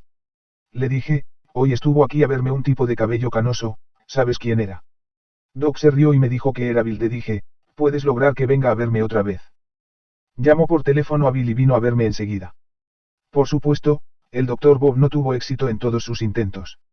Conocí al Dr. Bob en 1942 o 43, recordó Bruce M. Me llevó uno de mis amigos doctores y tuvimos toda una plática, siento decir que no fue de ningún provecho. El Dr. Bob era de lo más liberal en el uso de la típica forma vermontiana, breve y al grano, sin ningún adorno ni evasiva. Me dijo que él y algunos amigos habían elaborado un programa por medio del cual la gente que tenía un problema de bebida podía recibir ayuda si quería. Luego me narró algunas de sus propias experiencias, una de las cuales recuerdo vívidamente, aquella que mientras estaba practicando y mientras funcionaba, ponía un vaso ordinario lleno de whisky en el buró, por la mañana al despertarse antes de dejar la cama, lo alcanzaba y se bebía ese vaso de whisky. Mi reacción fue, bebía demasiado whisky, yo solía tomar un vasito de whisky, de los de jugo de naranja y ponerlo sobre la mesa de la cocina. Me habló sobre el hospital, pero fue más bien vago acerca de lo que hacían, excepto que podía reposar en una cama, meditar y leer la Biblia, punto en el que concluí que no solo bebió demasiado whisky, sin que él estaba loco y aparentemente era un fanático religioso. Cuando salí, fue tan agradable como podía serlo, recordó Bruce. Dijo, jovencito, no creo que estés listo para lo que tenemos para ofrecer, y recuerdo bien que me dije a mí mismo, yo diría que no lo estoy. Era un vendedor de un solo tiro y no corría tras de ti. No lo vi hasta después de 1945, cuando vine a en Canton, Ohio. Henry W., una de Cleveland, fue a una gran junta en Akron en donde oyó no solo al Dr. Bob, sino también a Bill Wilson, Vilde y la hermana Ignacia. Luego salió y se emborrachó.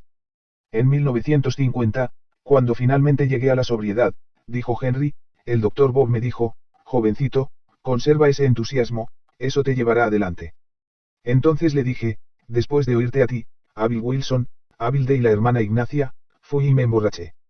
El doctor Bob sencillamente se rió y dijo, bueno, Bill es mi padrino y yo fui y me emborraché después de que él habló conmigo.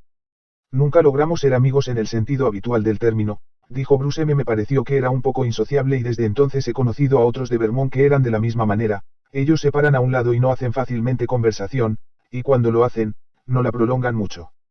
Su apariencia de ser algo así como inabordable pudo haber sido reacción mía, dijo Bruce, porque yo también soy tímido, a partir de entonces me he dado cuenta de que él le hablaba a la gente. Posteriormente, llegué a conocer a Bill Wilson, muy bien, pero nunca sentí que fuera mi privilegio hablarles como si fueran mis amigos y compañeros. Seguro, era fácil hablar con él, dijo John R. del Dr. Bob. Yo solía viajar vendiendo joyería, y pasaba mucho tiempo en Dartmouth y los estados de Nueva Inglaterra. Todo lo que tenías que hacer era mencionar algo acerca de Dartmouth, y Doc estaba muerto. En aquellos días yo tenía una peluquería, en la calle West Champs, Doc se detenía por la mañana al pasar por ahí quizás solo 2 minutos. Entonces pasaba a la siguiente puerta, a la carnicería de Edeme, se detenía ahí, luego se subió a su coche y se iba al centro de la ciudad. Después por la tarde, quizás se detenía otra vez. Dijo el Jr., al principio hablaba con todos, trabajaba muy duro, pero cuando la gente empezó a ir a él, la presión fue tan fuerte que me hizo a un lado, utilizaba a otra gente para refinarlos, por ejemplo, orientaba a algunos hacia mí, o llamaba a Annabel G. o a Dorothy S. y, si estaba en la ciudad, él la usaba. Todo para alejar la presión, porque llegó al punto que ya no podía aceptarla, sabes cómo es la gente cuando empiezan a presionar, sencillamente no cejan. Creo que era una forma de protegerse a sí mismo, porque no podía hacer tanto. Hablando del doctor Bobian, Dorothy S. me dijo, amaban a todos y su casa estaba sencillamente llena de gente, era como la estación de Gran Central. Se veían a nuestra casa para alejarse de la tremenda presión, gente cayendo sobre ellos todo el tiempo. Siempre me sentí privilegiada. 22 Sus recetas para la sobriedad. La condición financiera del Dr. Bob mejoró durante la década de los 40. Conforme al movimiento crecía y la membresía de AA se extendía, la práctica de papá también fue creciendo, dijo Smithy. Volvió a ganar el respeto que tenía en la comunidad y fue reconocido por su talento como cirujano, al igual que por los esfuerzos que Bill y él estaban haciendo con AA. Estaba en mortal ansiedad con respecto al trabajo de toda su vida e intentaba con lo mejor de él vivir el juramento de doctor, dijo Smithy, era muy competente y procuraba constantemente conservarse al frente en los nuevos desarrollos del campo de la medicina. No creo que alguna vez llegara a perder de vista los ideales que le fueron infundidos durante su entrenamiento médico, o que siquiera dudara de sus principios, estos eran verdaderos para él y se sintió herido cuando oyó de doctores que operaban innecesariamente por el interés del dinero adicional, aunque él nunca mencionó a nadie ningún nombre, ni siquiera a su propia familia. Douracio, esposa de Hood, quien regresó a la enfermería en el comienzo de la Segunda Guerra Mundial, dijo, me imagino que antes hubo épocas en las que no tuvo todos los pacientes que le hubiera gustado, pero cuando lo conocí, tenía bastantes.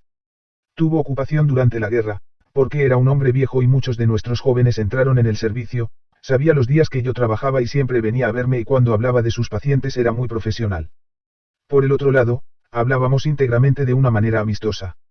Igualmente serio era en sus esfuerzos para que creciera el movimiento de AA, dijo Smithy, intentaba con lo mejor de él hacer el trabajo, aunque había algunas facetas que no le gustaban, por ejemplo, hablar a grupos grandes, no solo lo ponía nervioso, ya que no creo que quisiera jugarle a ser alguien importante.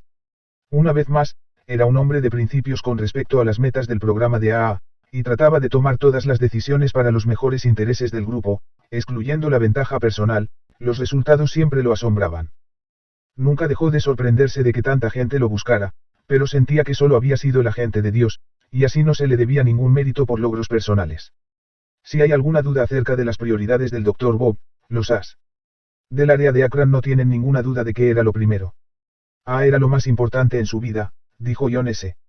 2 de nosotros fuimos a su consultorio una tarde y había ahí otras 3 o 4 personas por razones profesionales, se asomó, nos vio y dijo, pasen, muchachos. Diablos, puedo hablar a cualquier hora con gente con el ano lesionado, pero no es frecuente que tenga la oportunidad de hablar con As. En el consultorio. Su consultorio estaba igualmente abierto a las esposas de los miembros de AA. Una mujer recordó haberlo ido a ver en una época en que estaba muy desanimada acerca de su marido. No lo presiones, me dijo, no puedes empujarlo, no puedes presionarlo y no puedes hacer que él haga las cosas. Ten fe en él. Al mismo tiempo, la casa del Dr. Bob permanecía abierta para cualquiera que necesitara el consejo de él o de Ann. Yo solía detenerme ahí siempre que iba a Accra los fines de semana, dijo Alex M. Medio me enloquecía, caminando por aquella Main Street, yendo de compras, entonces había ahí mucho movimiento, oías aquellas sinfonolas y yo pensaba, lo que un trago haría por mí ahora. A media cuadra de distancia, claramente oías las risas adentro y entré a la parrilla de Stone para comer. Entonces me enloquecía porque el bar estaba en la parte de atrás y me ganaba el infierno, tomaba un taxi para casa de Doc. Decía aléjate de ese lugar. No hay nada ahí que tú no puedas conseguir en otra, ya sea alimentos, cigarros o una Coca-Cola. Recordando su propio viaje desastroso a Atlantic City y el experimento de Bill al conservar licor en el aparador para probar si ya no era una tentación, el Dr. Bob abogaba porque los miembros permanecieran en lugares secos siempre que fuera posible. Le pides a Dios que no te deje caer en tentación, luego das las vueltas y te metes directo en ella, decía. Siempre podías ir a él y siempre obtenías una respuesta, dijo Alex, con solo mirarte podría decir si estabas en problemas. Yo solía saludarlo de mano y decía, ¿hay algo que te está perturbando? Y yo decía, sí, en primer lugar tú. Eso era porque yo tenía dificultad para captar espiritualmente el programa. Quiero que hagas algo que te es fácil, decía, intenta encontrar tu propio Dios tal como tú lo entiendas.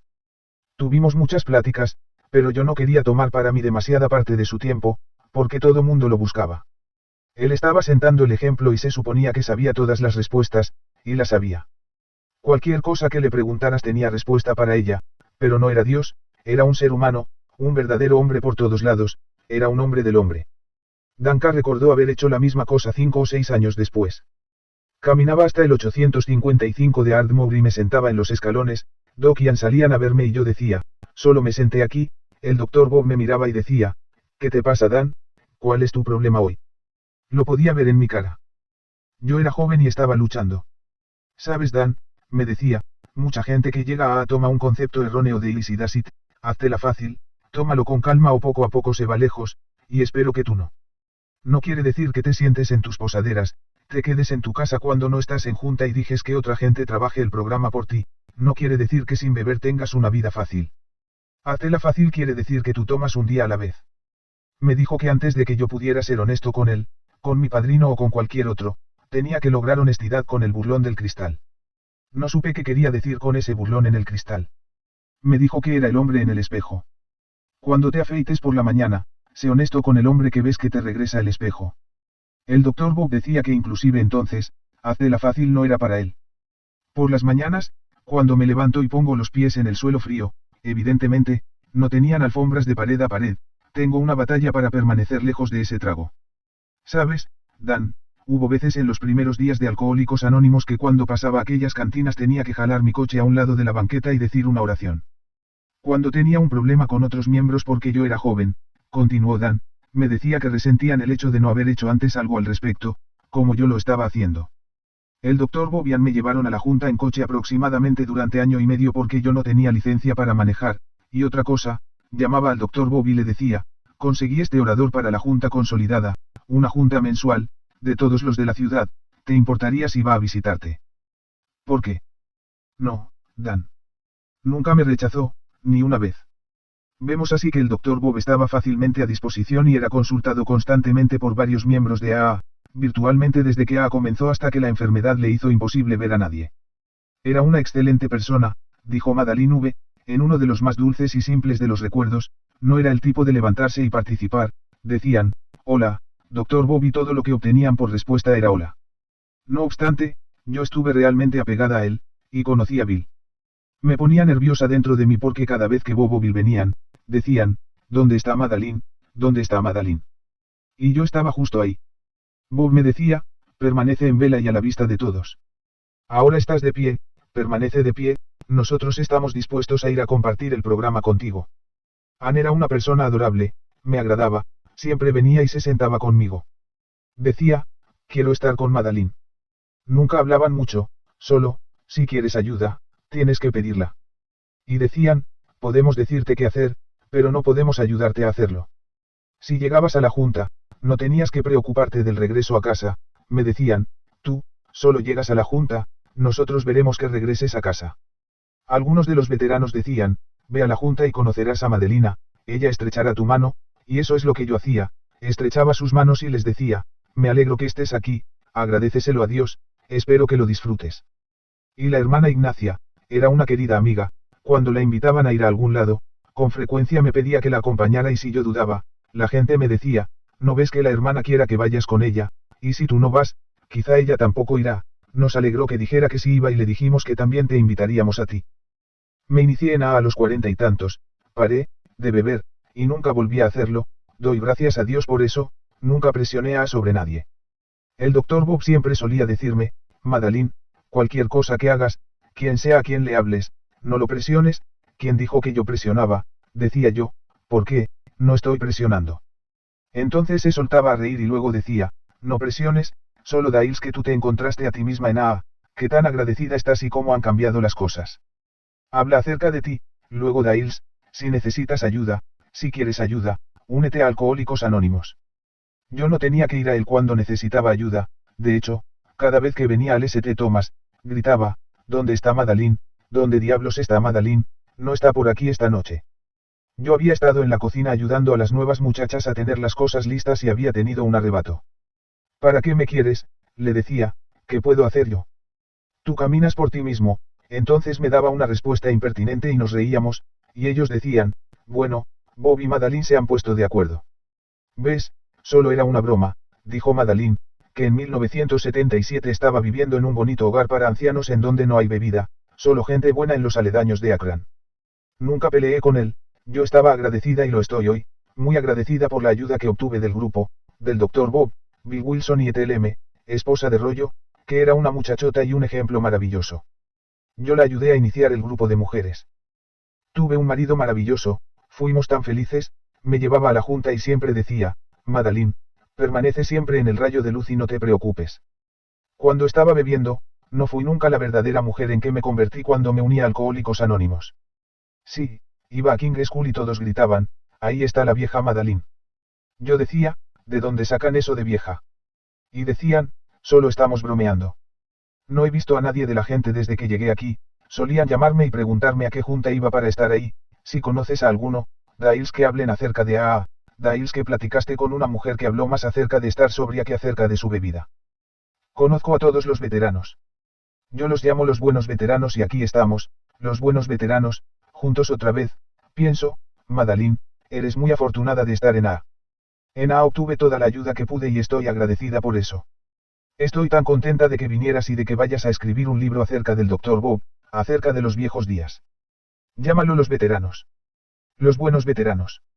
23 La influencia del Dr. Bob en AA de Ohio. Probablemente fue al principio de la década de los 40 cuando el Dr. Bob empezó a delegar más autoridad a otros.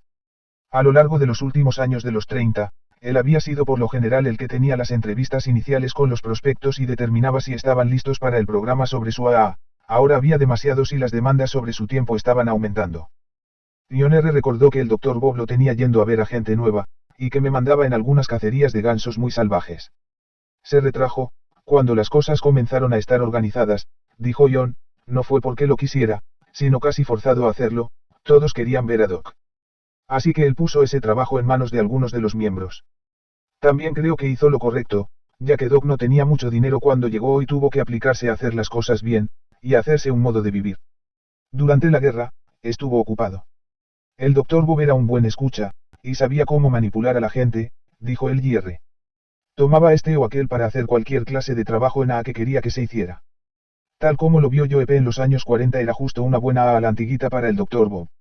Originalmente, le explicaba a 5 o 6 de nosotros lo que le gustaría que nosotros hiciéramos, y lo hacíamos, luego juzgaba si lo habíamos hecho o no en la forma correcta, más bien era un ejecutivo exigente. Gradualmente, con su propia medicina se calmó hasta ser una persona muy benévola y amistosa, pero todavía quería tener las cosas hechas. Estaba ocupado en todas las formas de AA posibles, dijo Joe, siempre estaba resolviendo consultas en las poblaciones cercanas, cómo iniciar esto, qué hacer cuando surgen los problemas. Normalmente cuando menos se quitaba de un medio un día o así para ir a la primera junta de un grupo nuevo. Cuando llegué a Alcohólicos Anónimos había por aquí 12 o 14 grupos y ahora, 1977, hay 92 en el área, es probable que estuviera presente en el inicio de 75 de esos. No sé si yo leía o no en su mente, pero al menos, solía estar de acuerdo con nosotros en que un grupo no debe ser demasiado grande, que cuando lo hace empieza a perder un poco de su efectividad. No tengo la sensación de que estuviera inhibido por ser un fumador, dijo Joe, le funcionaba de otra manera. Llegó a ser una vocación y sentía que debía hacer todo lo que pudiera para ayudar a que continuara con éxito después de que él se fuera. En el St. Thomas, era la bujía de todo el dispositivo del hospital, diría que aumentó su interés en conforme fue caminando, y si un santo puede verle futuro, el Dr. Bob lo estaba mirando. El Dr. Bob presentó sus ideas sobre el futuro de en su última plática extensa, en Detroit en 1948. Sabemos lo que ha hecho en los últimos 13 años. Dijo, pero ¿a dónde vamos a partir de aquí? Creo que actualmente nuestra membresía está calculada conservadoramente en 70,000, aumentará a partir de aquí. Bueno, eso dependerá de todo miembro de continuó, ya que para nosotros es posible crecer o no crecer, tal como lo elijamos. Si evitamos enredarnos en alianzas, si evitamos mezclarnos en asuntos controversiales, religiosos, políticos o de humedad-sequedad, si mantenemos la unidad por medio de nuestras oficinas centrales, si preservamos la sencillez de nuestro programa, si recordamos que nuestro trabajo es llegar a estar sobrios, permanecer sobrios y ayudar a hacer la misma cosa a nuestro hermano menos afortunado, entonces continuaremos creciendo, desarrollándonos y prosperando. Tenía muchos buenos amigos que no eran alcohólicos y los conservaba alejados de sus actividades de dijo Joe. Estaba activo en la medicina y lo estaba socialmente, sin embargo, o se jactaba acerca de lo que había hecho, lo sabía solo porque salía a la luz de una manera o de otra. Se metió en esto con Goodrich y luego con Goodyear, y finalmente tuvimos un trato con 3 compañías huleras de que si ellos tenían a alguien que quisiera que intentáramos la sobriedad, nos llamarían. En reciprocidad, si nosotros teníamos a alguien que hubiéramos puesto sobrio y necesitara trabajo, seríamos los que llamaríamos. Lo trabajamos durante varios años en los años 40 y funcionó bien. Inclusive tuvimos un juez con el que el Dr. Bob, estuvo en contacto y este solía expedir una notificación a un individuo para que se uniera a Alcohólicos Anónimos. Por supuesto, había discusiones, eso fue cuando los muchachos Paul y Dick, estuvieron peleando durante bastante tiempo y finalmente acabábamos dejando que Douglas resolviera cuando no podíamos ponernos de acuerdo. Ocupaba una tremenda cantidad de tiempo en e iba mucho a Nueva York. Doc era extremadamente demócrata, recordó Joe. Iba a una junta y no se sentaba en el estado, lo hacía en la segunda fila o en algún lugar así. Siempre sentí que dejó a un lado el ser presuntuoso y autócrata, y terminó siendo extraordinariamente amistoso. Aún entonces, tuvimos que tener mucha comprensión para lograr que esta cosa rodara. Doc solía jugar una parte muy importante en el comité central, dijo Danka. Ese era el comité rotatorio para la oficina, nos reuníamos el primer lunes de todos los meses y él siempre asistía. Había un miembro de cada grupo. A veces durante la reunión las palabras volaban como si estuvieras en un bar. Nunca olvidará la ocasión en que el Dr. Bob se levantó y extendió sus manos con las palmas hacia el frente. Ya sabes, es suficiente, deténganse. Dijo, caballeros, por favor, somos todavía miembros de Alcohólicos Anónimos, llevamos los principios de dentro de estas juntas de negocios. Ustedes son servidores de su grupo, que están aquí para llevar las ideas formuladas por el comité. Dejemos que un solo hombre hable y conduzcamos esta junta de negocios como un servicio al Señor y a nuestros compañeros miembros de Alcohólicos Anónimos. Después de eso no tuvimos más altercados cuando el Dr. Bob estaba por ahí. Tuvimos grupos que se iniciaban y que se acababan, eso fue una de las cosas más alarmantes en aquellos días. No tenían conexión con el comité rotatorio. Otra cosa alarmante eran las recaídas. Cuando alguien se emborrachaba, eso hería a Bob, dijo John R., sin importar quién fuera. Teníamos una cena por aportación de platillos en la parte este de Akron, recordó Emma K., y cuando llegamos ahí, nos dijeron que Wally se había caído del tren. Durante muchos años fue el brazo derecho del doctor. Me asusté por mi esposo, Label, que siempre había tenido como modelo a Wally. Fue un terrible impacto para Akron. Solíamos sentarnos y discutir si era o no nuestra culpa si alguien recaía, dijo el Jr. Le habíamos dado el mensaje. Durante un tiempo, consideramos como apropiado que era nuestra culpa hasta que Wally se emborrachó, ya que era un hombre que sabía todas las respuestas y trabajaba duro, y nunca tenía ninguna duda acerca del programa de AA. Fue cuando nos dimos cuenta de que no importaba qué tan buenos éramos o qué tan duro lo intentábamos, si alcanzaban un punto ciego, ahí es cuando había que levantar la guardia. Wally estaba tan en contra de aquellos que habían recaído, dijo Sue Windows, la hija del Dr. Bob. Debían ser excomulgados. Finalmente tuvo que comerse sus palabras. Si se hubiera hecho a su manera, a él no se le habría permitido regresar. Le tomó mucho tiempo regresar, dijo Joepe, si no hubiera sido por Annabelle, la esposa de Wally, no creo que lo hubiera hecho. Lo arrastraba a las juntas y por último volvió a estar sobrio, y permaneció así hasta que murió. Sí, su actitud cambió. Creo que al principio estábamos en cierta forma inconscientes de que esto era serio, dijo Ellie, por ejemplo, un hombre iba y le sacaban una muela, y le daban pentotal sódico. Salía del consultorio más alto que una cometa y se iba directo al primer bar, porque ya se encontraba consciente de que estaba borracho con esa droga. Fueron cosas que tuvimos que aprender por el camino duro, hubo mucha experimentación, porque no teníamos ninguna respuesta segura. Como para ilustrar el peligro, Judo hizo notar que en 1969 tomó un trago una semana antes de que cumpliera su 30º aniversario.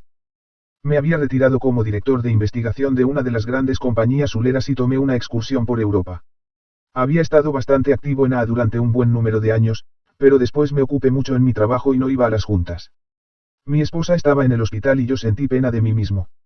Ese día cuando llegó al hospital, estaba borracho, dijo Dorothy, eran las 11 de la mañana y me deprimí tanto, que pedí una inyección. Cuando desperté creí que todo había sido una pesadilla, no podía creerlo, sencillamente no podía creerlo 30 años. Jud. Era el Peñón de Gibraltar, dijo Kate P., la esposa de Duke, al oír acerca de su recaída casi 10 años después de que ocurrió.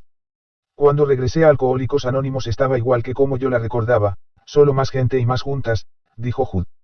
Me ayudaron mucho algunos viejos amigos y otros nuevos, pero levantarme fue la cosa más dura que haya hecho, me tomó 3 años. Por otro lado, ello convenció a la demás gente de que la idea original era la correcta, no importa que tanto tiempo no hayas bebido, la próxima está detrás de la esquina, nunca te deja. El Dr. Bob estaba en lo cierto, la primera te ganará. 23 datos secundarios personales sobre sus años sobrio. La dedicación del Dr. Bob a Alcohólicos Anónimos y su programa nunca fue a costa del tiempo de su vida familiar, más bien fue un enriquecimiento de la misma. A lo largo de los años 40, Anne y él continuaron viviendo sencillamente y sin pretensiones en su modesto hogar. Aquí, compartían las alegrías de la paternidad, y las penas, y la compañía de sus amigos. La forma en que amaba a su familia, la devoción a sus hijos, a Anne y a su hogar impresionaron a Dorothy S.M., recordó, fue uno de los hombres más devotos a su familia, y sus amigos a esos también los amaba. Hasta que se retiró, los días del Dr. Bob estuvieron ocupados por la rutina del hospital, de su consultorio y de su club recreativo. Durante la mayor parte de su vida adulta en Akron, el Dr. Bob comió a mediodía en el City Club, en donde gruesas alfombras y tapices, paredes revestidas, chimeneas y cómodas butacas suministraban un refugio para magnates huleros y gente profesional para que echaran siesta, leyeran sus periódicos, jugaran cartas o charlaran. En los días de bebedor el Dr. Bob con frecuencia iba ahí para alinearse en el bar con los que asistían por la tarde o inclusive para esconderse en un cuarto. Pero después de que dejó de beber, iba para disfrutar de la compañía de sus muchos amigos que tenía fuera del programa. Al mediodía se encontraba casi siempre en la misma mesa en la esquina del comedor de hombres, ahí, durante más de 10 años, lo sirvió la misma mesera, Nancy. El Dr. Bob siempre la saludaba con ¿cómo está hoy mi pareja? Eran buenos amigos, mientras Nancy le servía su sencillo lunch de melón o toronja, leche o café y su pastel favorito de crema de Boston, discutían los problemas de ella. Una vez, Nancy, que entonces estaba enferma, se puso incontrolablemente enojada y lanzó una cesta de galletas a otra mesera. El Dr. Bob la reprendió ya, pareja, no dejes que las cosas pequeñas te molesten. Al día siguiente le mandó unas copias de Cómo pensó un hombre y la Biblia del recién injertado. Nancy siempre procuraba servir al Dr. Bob y a sus amigos. Con frecuencia, había en la mesa discusiones o debates, y la preguntaba que por qué no decía algo. Él le respondía, ya se ha dicho demasiado. Era un hombre tan bueno y generoso, tenía una fe tan sencilla en la oración, dijo Nancy. Después del lunch, si el tiempo se lo permitía, el Dr. Bob se unía a sus camaradas para un juego de gin rummy o bridge, era un experto en ambos y siempre jugaba por dinero, pero nunca se enojaba. Tenía el hábito de conservar una charla constante todo lo largo del juego, sus camaradas decían que podría haber sido fastidioso pero que tenía siempre tanta gracia, que tenían que reírse. De acuerdo con una anécdota, con frecuencia el Dr. Bob declaraba que era tonto tomar en serio el juego del bridge. Cuando Annie y él estuvieron en Florida, estuvo ventilando este punto de vista a un agradable extraño que luego se convirtió en su pareja en un torneo de bridge. Ganaron esa tarde pero trastornaron tanto a sus serios adversarios que uno de ellos observó, si hubieran apostado correctamente y hubieran jugado como se debe, nunca habrían ganado. De acuerdo, replicó el Dr. Bob en su forma lacónica, mientras aceptaba el premio al ganador. Por otro lado, El JR recordó haber estado sentada ante una mesa de cartas con el Dr. Bob como pareja. Yo jugaba bridge de subasta y no sabía ni lo más mínimo acerca del afianzado, dijo, hice una apuesta, él apostó y yo creí que él tenía una buena mano, empecé a apostar hasta el cielo. Nunca olvidaré la expresión de su cara, era tan dolorosa, se levantó y dijo, sabes, no creo que vuelva a jugar más al bridge. Posteriormente le pregunté qué le pasó, y dijo, Ellie, tienes que concentrarte en el bridge. Hay veces cuando voy manejando, que me represento manos de bridge. Quizás se rehusaba a tomarlo seriamente excepto cuando estaba ganando. Como dice el viejo axioma del póker, los ganadores ríen y bromean, los perdedores dicen, va. En cualquier caso, en general están de acuerdo los que conocieron al Dr. Bob que con los as. No jugaba con frecuencia a las cartas. Cuando lo hacía no era por dinero. Danka citó al Dr. Bob diciendo, algunos de ustedes que son bromistas apalean en las cartas al otro individuo y él se enoja, y cuando se enoja, ya saben lo que hace, se emborracha. Por lo tanto, pensó Dan, el Dr. Bob creía que el jugar a las cartas y la fraternidad de A no debían mezclarse. Ellie tuvo otra explicación, no jugaba mucho al bridge con los as porque no había nadie lo suficientemente bueno como para jugar con él. Después de 3 vueltas podía decirte lo que tenías en la mano, dijo Smithy, que hizo notar que su padre jugó con Sidney Lang, uno de los expertos destacados en bridge de su tiempo. En cuanto a los Smith jugando como pareja, Ellie recordó, Ann solía decir, ni soñarlo, olvídalo. Ella estaba con las otras mujeres cuando íbamos a convivios, pero nunca con Doc. En realidad, Ann era considerada en sí como toda una buena jugadora de bridge y en los últimos años, ella y Bob jugaban con Smithy y su esposa, Betty. Nos enseñaron algunos de los puntos más finos, dijo Betty, los dos eran muy buenos. Por alguna razón oscura, el Dr. Bob siempre llevaba uno de los bolsillos lleno de monedas. Puede haber sido un arrastre de los días inseguros, de la jaula de la ardilla, de los días de la eterna lucha por conservar suficiente dinero en el bolsillo para comprar un litro, o puede haber sido porque le gustaba oír el tintineo, pero había veces que en su bolsillo tenía tanto como $10 en monedas. Creo que regalaba muchas de ellas, dijo Sue. Con frecuencia, el regalo era más que de monedas, siempre estaba poniéndole un pez en la mano, un billete de $5, a alguien. Smithy escribió que en los últimos años su madre y su padre tuvieron una vida maravillosa juntos. No solo continuaron dándole esperanza y ánimo a todo el que llegaba a su puerta, dijo, sino que iban por todo el país reuniéndose con miembros de algunos de los nuevos grupos, intentando ayudar con los dolores y con los problemas del crecimiento, los cuales, por supuesto, los habían pasado ellos mismos. En uno de estos viajes, Bob se reunió con el Dr. Philip Thompson, quien había sido su compañero de cuarto en Dartmouth. Unos 40 años después de graduarme, dijo Phil, me tocó ser secretario de mi generación, y después de escribir cartas a varios hombres, recibí de Bob este libro sobre AA.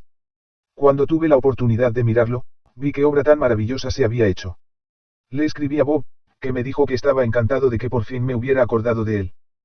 Había leído en mis notas que yo iba los inviernos a Delray Beach, Florida, y me preguntó acerca de cómo ir ahí, y dijo que le gustaría estar conmigo.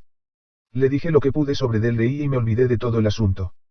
Pasadas ya las miserias del alcoholismo activo y las luchas ocasionadas por ser pionero de AA, Bob y Ann conocieron juntos la serenidad. Cuando mi esposa y yo fuimos a Delray ese invierno y entremos al comedor a desayunar, la jefa de meseras dijo que había 2 personas a las que les gustaría que nos sentáramos con ellos en su mesa, y le dije a mi esposa, puede ser Bob Smith, pero no sé cómo nos llevaremos. Tuvimos un desayuno interesante. Todavía era flaco, alto e inquieto y consumía grandes cantidades de café. Hablaba el lenguaje del vulgar. Con mucha sorpresa y desconcierto por mi parte de mi esposa, se refería a su esposa como las faldas o la mujercita. Me interesó mucho su historia. En Florida, a Bob lo visitaron muchas personas diferentes de todo el país, y todos eran gente encantadora que lo adoraban. Continuó todavía con su lenguaje vulgar. Un día, estábamos sentados jugando bridge cuando vi a una encantadora mujer que se asomó a la puerta, Bob le daba la espalda, así que no la vio, y ella dijo, soy yo, y corrió hacia él. Le echó los brazos al cuello y le dio un beso, y Bob dijo, ¿quién me baboseo? En otra ocasión, nosotros estábamos en un grupo de gente agradable que tenía sus sillas juntas en la playa. Invitamos a Bob y a su esposa a bajar a la playa con nosotros, y cuando Bob apareció en traje de baño, vimos que tenía gloriosamente tatuado el pecho y ambos brazos, con figuras más bien intrigantes y culebras y todo eso. Mi esposa le contestó en qué condición estaba cuando le hicieron el último tatuaje en su brazo, y él dijo, fue un tatuador. Su esposa estaba prácticamente ciega y no era una belleza físicamente, pero tenía uno de los mejores caracteres que yo haya conocido, y debido a ella, yo creo, él finalmente superó este hábito, el beber alcohólico. Nos encontramos con Bobian otra vez en Long Beach, California, en donde vivía su hermano de ella, un prominente ingeniero, continuó Phil. Bob estaba ahí para hablar en una gran junta en Los Ángeles. Mi recuerdo es que al final de esa junta, me dijo que había tenido que estrechar la mano a cuando menos 3,500 personas. Bob siempre nos decía el número de meses, el número de años y el número de días que habían pasado desde que tomó su último trago. Nos visitó en nuestra casa una vez con su esposa y otra vez después de que la había perdido, y nosotros lo visitamos en Akron. Uno de los incidentes destacados en mi vida es el domingo que pasamos con él en su casa de Akron. Fue algo así como la gente llegando a Lourdes, gente a la que nunca había visto o oído de ella, uno el rector de una gran universidad de Ohio, dos personas que permanecen en mi recuerdo son un abogado y su esposa, habían llegado manejando desde Detroit para decirle lo que él por medio de A había hecho por ellos. Esta mujer, que era encantadora, había estado en la ciudad perdida y nosotros no podíamos creerlo, con lágrimas en los ojos, quería contarle a Bob cómo iba a un reformatorio en Detroit todos los domingos y predicaba, sic, y estaba muy orgullosa de los últimos 3 domingos. Prácticamente habían estado todos los que estaban en el reformatorio, mientras que el ministro que había ido a predicar un sermón solo había tenido a 2 o 3 personas. No sé cuánta gente llegó a Akron ese día.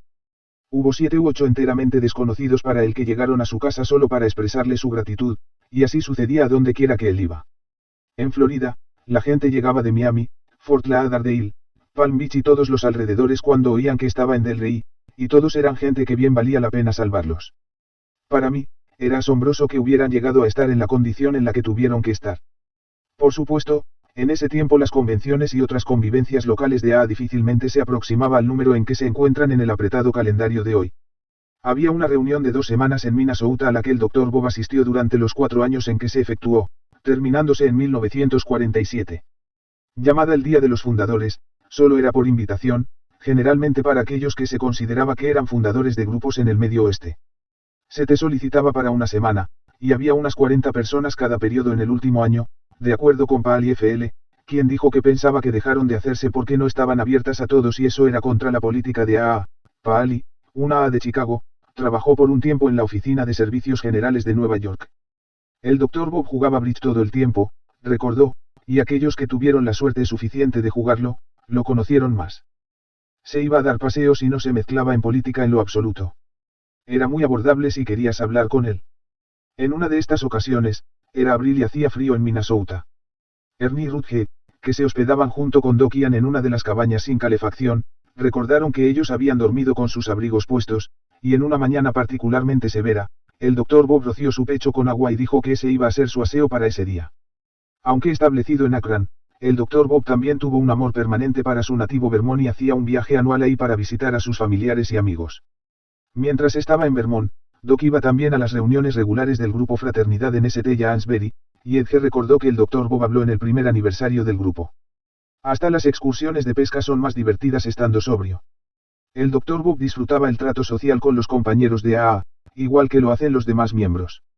Eleanor F. escribió que siendo una estudiante universitaria en Vermont, fue invitada por la sobrina del Dr. Bob en 1946 para asistir a una junta en Burlington, en la que el Dr. Bob y otro hombre les narraron algunas historias interesantes en una junta de AA. Lo recuerdo claramente, escribió Eleanor, quien entonces conocía al alcohol pero no sabía acerca de AA. Desafortunadamente, me tomó 20 años darme cuenta de que esa noche yo había tenido el extraordinario privilegio de oír a ambos CEO fundadores de AA. Paul F.L. recordó que el Dr. Bob era un gran bromista y que todos estaban callados cuando él narraba una historia.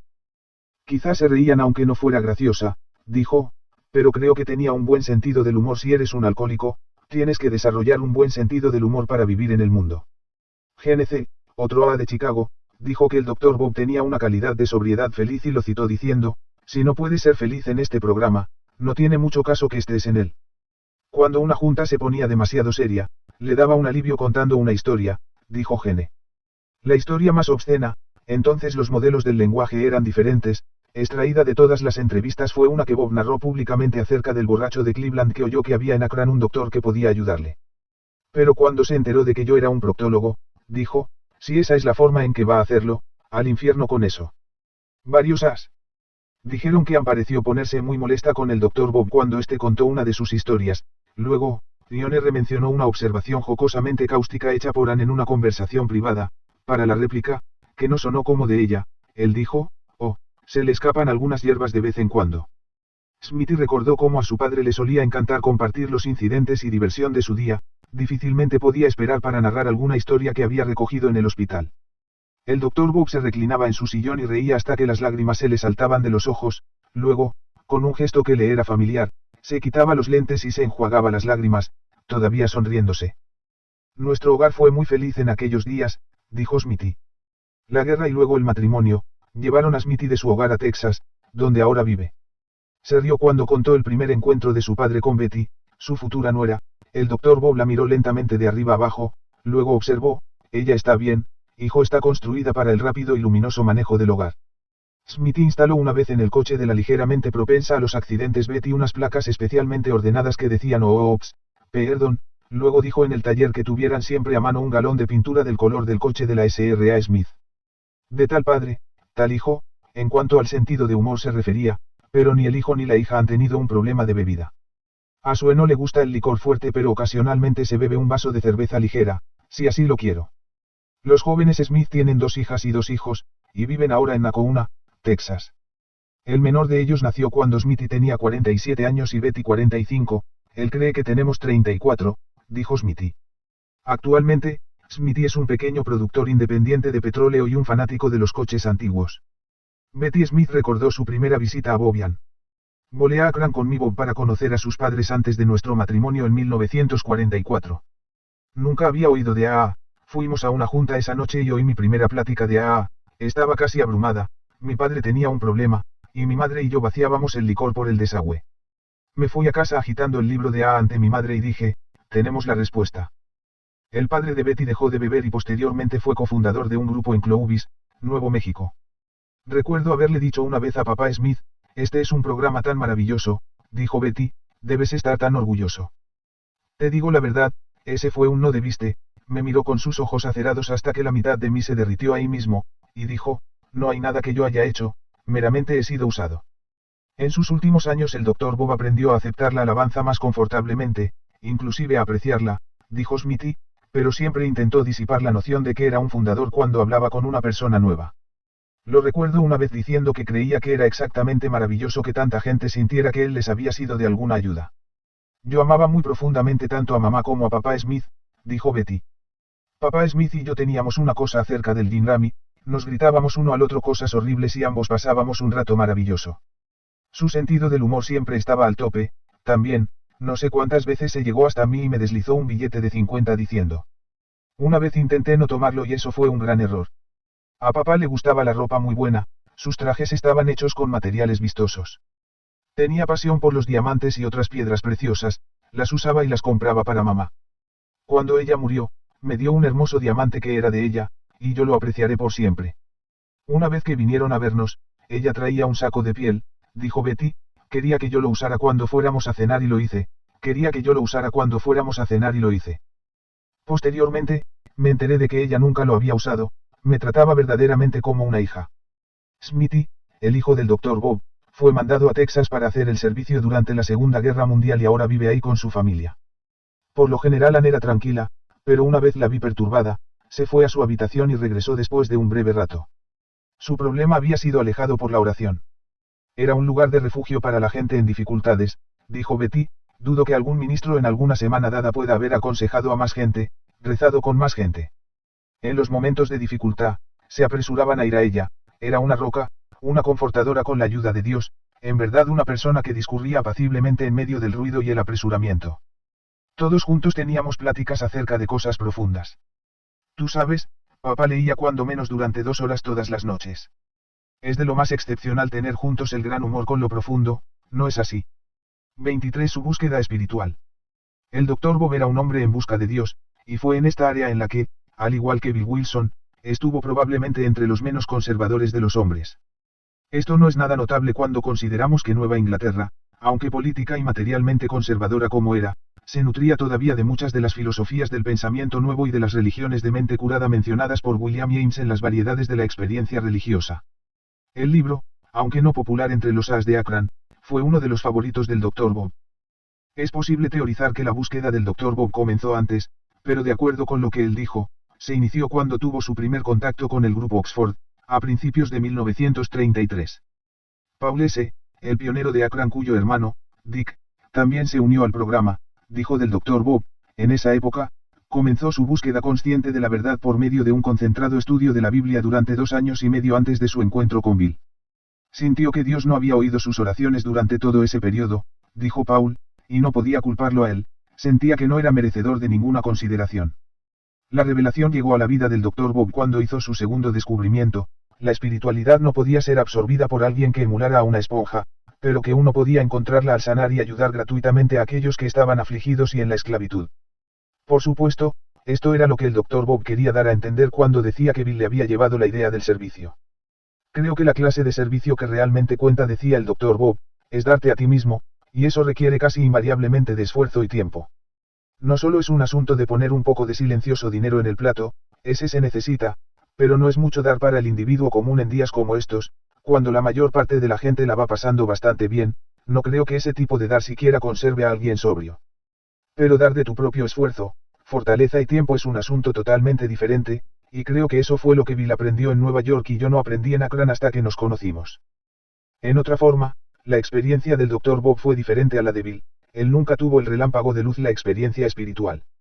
Un miembro recordó que nunca hizo mención de esta clase de despertar, más bien fue un crecimiento espiritual en AA, del cual hablaba el Dr. Bob diciendo que sus valores espirituales fueron cambiando al transcurrir el tiempo. Pensaba que todos estábamos buscando la paz interior, dijo Smithy, pero creía que tenías que trabajar en algo para ser bueno en eso. Como el mismo Dr. Bob decía, no creo que podamos hacer algo muy bien en este mundo a menos que lo practiquemos. Debemos practicar adquirir el espíritu de servicio y debemos adquirir alguna fe, lo que no se hace fácilmente, en particular si la persona ha sido muy materialista, siguiendo la moda de la sociedad de hoy. Pero creo que la fe puede ser adquirida, tiene que ser cultivada. Eso no fue fácil para mí y asumo que es difícil para cualquier otro. Todos estamos tras la misma cosa, que es la felicidad, queremos paz mental. El problema con nosotros los alcohólicos era este: demandábamos que el mundo nos diera felicidad y paz mental exactamente en la forma en que queríamos obtenerlas por la ruta del alcohol, y no tuvimos éxito, pero cuando nos damos tiempo para encontrar algunas de las leyes espirituales, nos familiarizamos con ellas y las ponemos en práctica, entonces sí obtenemos felicidad y paz mental. Parece que hay algunas reglas que tenemos que seguir, pero la felicidad y la paz mental están siempre ahí, abiertas y gratuitas para cualquiera. De acuerdo con Paul S., hubo un periodo en el que la fe del doctor vaciló hasta el punto en que estuvo al borde de un colapso nervioso. Hubo chismes, y alguna gente mojigata estaba citando su experiencia alcohólica para desacreditarlo y hacer que lo quitaran del personal del sitio hospital, dijo Paul. Contra las órdenes del doctor, fue con Paul a ver al decano de estudios bíblicos en el Ulster College. Aprendimos ahí, dijo Paul, que el hombre nos abandonará, pero Dios nunca, y también lo que quiso significar Cristo cuando dijo: por lo tanto, si llevas tu ofrenda al altar y ahí recuerdas que tu hermano tiene algo contra ti, deja tu ofrenda ante el altar y ve primero a reconciliarte con tu hermano, luego ven y presenta tu ofrenda. El Dr. Bob fue sanado inmediatamente, de acuerdo con Paul. Durante 2 días, estuvo pidiendo disculpas a todas aquellas personas que había sentido que lo estaban persiguiendo. Al lunes siguiente, estaba de regreso en su práctica. Papá me dijo que estuvo buscando una revelación espiritual, que a alguna gente le puede llegar repentinamente, dijo Smithy. Tenía la esperanza de que le fuera revelada de esa manera, trabajó mucho para lograrlo y como no llegaba, pensó que quizá él estaba fallando en alguna forma. Todos los días estudiaba sobre algún asunto religioso cuando menos durante 1 hora, fue un proceso largo, lento. El resultado neto fue que tuvo una comprensión amplia y profunda de los asuntos religiosos y espirituales, había logrado realmente la meta, aunque nunca le fue revelada de una manera súbita. Hasta el día en que murió, dijo Dorothy S.M., sintió que si solo tuviera una comprensión más espiritual, en una forma u otra podría entregar a otros este mensaje. Aunque el Dr. Bob nunca tuvo una revelación súbita, estando en su escritorio tuvo un momento que describió a Betty y a su hijo. No duró mucho, dijo, pero tuve la más maravillosa sensación de paz, que me transportó durante un rato, fue verdaderamente la paz que va más allá de toda comprensión y nunca la olvidaré. Al final, en su último viaje a Vermont con Smithy y Betty había logrado sentir la paz, la sensación por la que había trabajado. Por la noche nos sentábamos a su alrededor sobre la cama y hablábamos acerca de ella, dijo Betty. El Dr. Bob buscó descubrir y familiarizarse con las leyes espirituales en gran parte por medio de sus lecturas, que fueron extensas. Dorothy S.M., en su conversación con Bill Wilson, dijo: ¿recuerdas el montón de libros que tenía? Ann siempre intentaba llevarlos al desván, y él tenía una gran provisión a los lados de su cama, bajo la cama y en todos sitios. Leía de todo, dijo Emma K., Me gustaría que pudieras haber visto los libros. Su hijo me dijo, después de la muerte del Dr. Bob, Emma,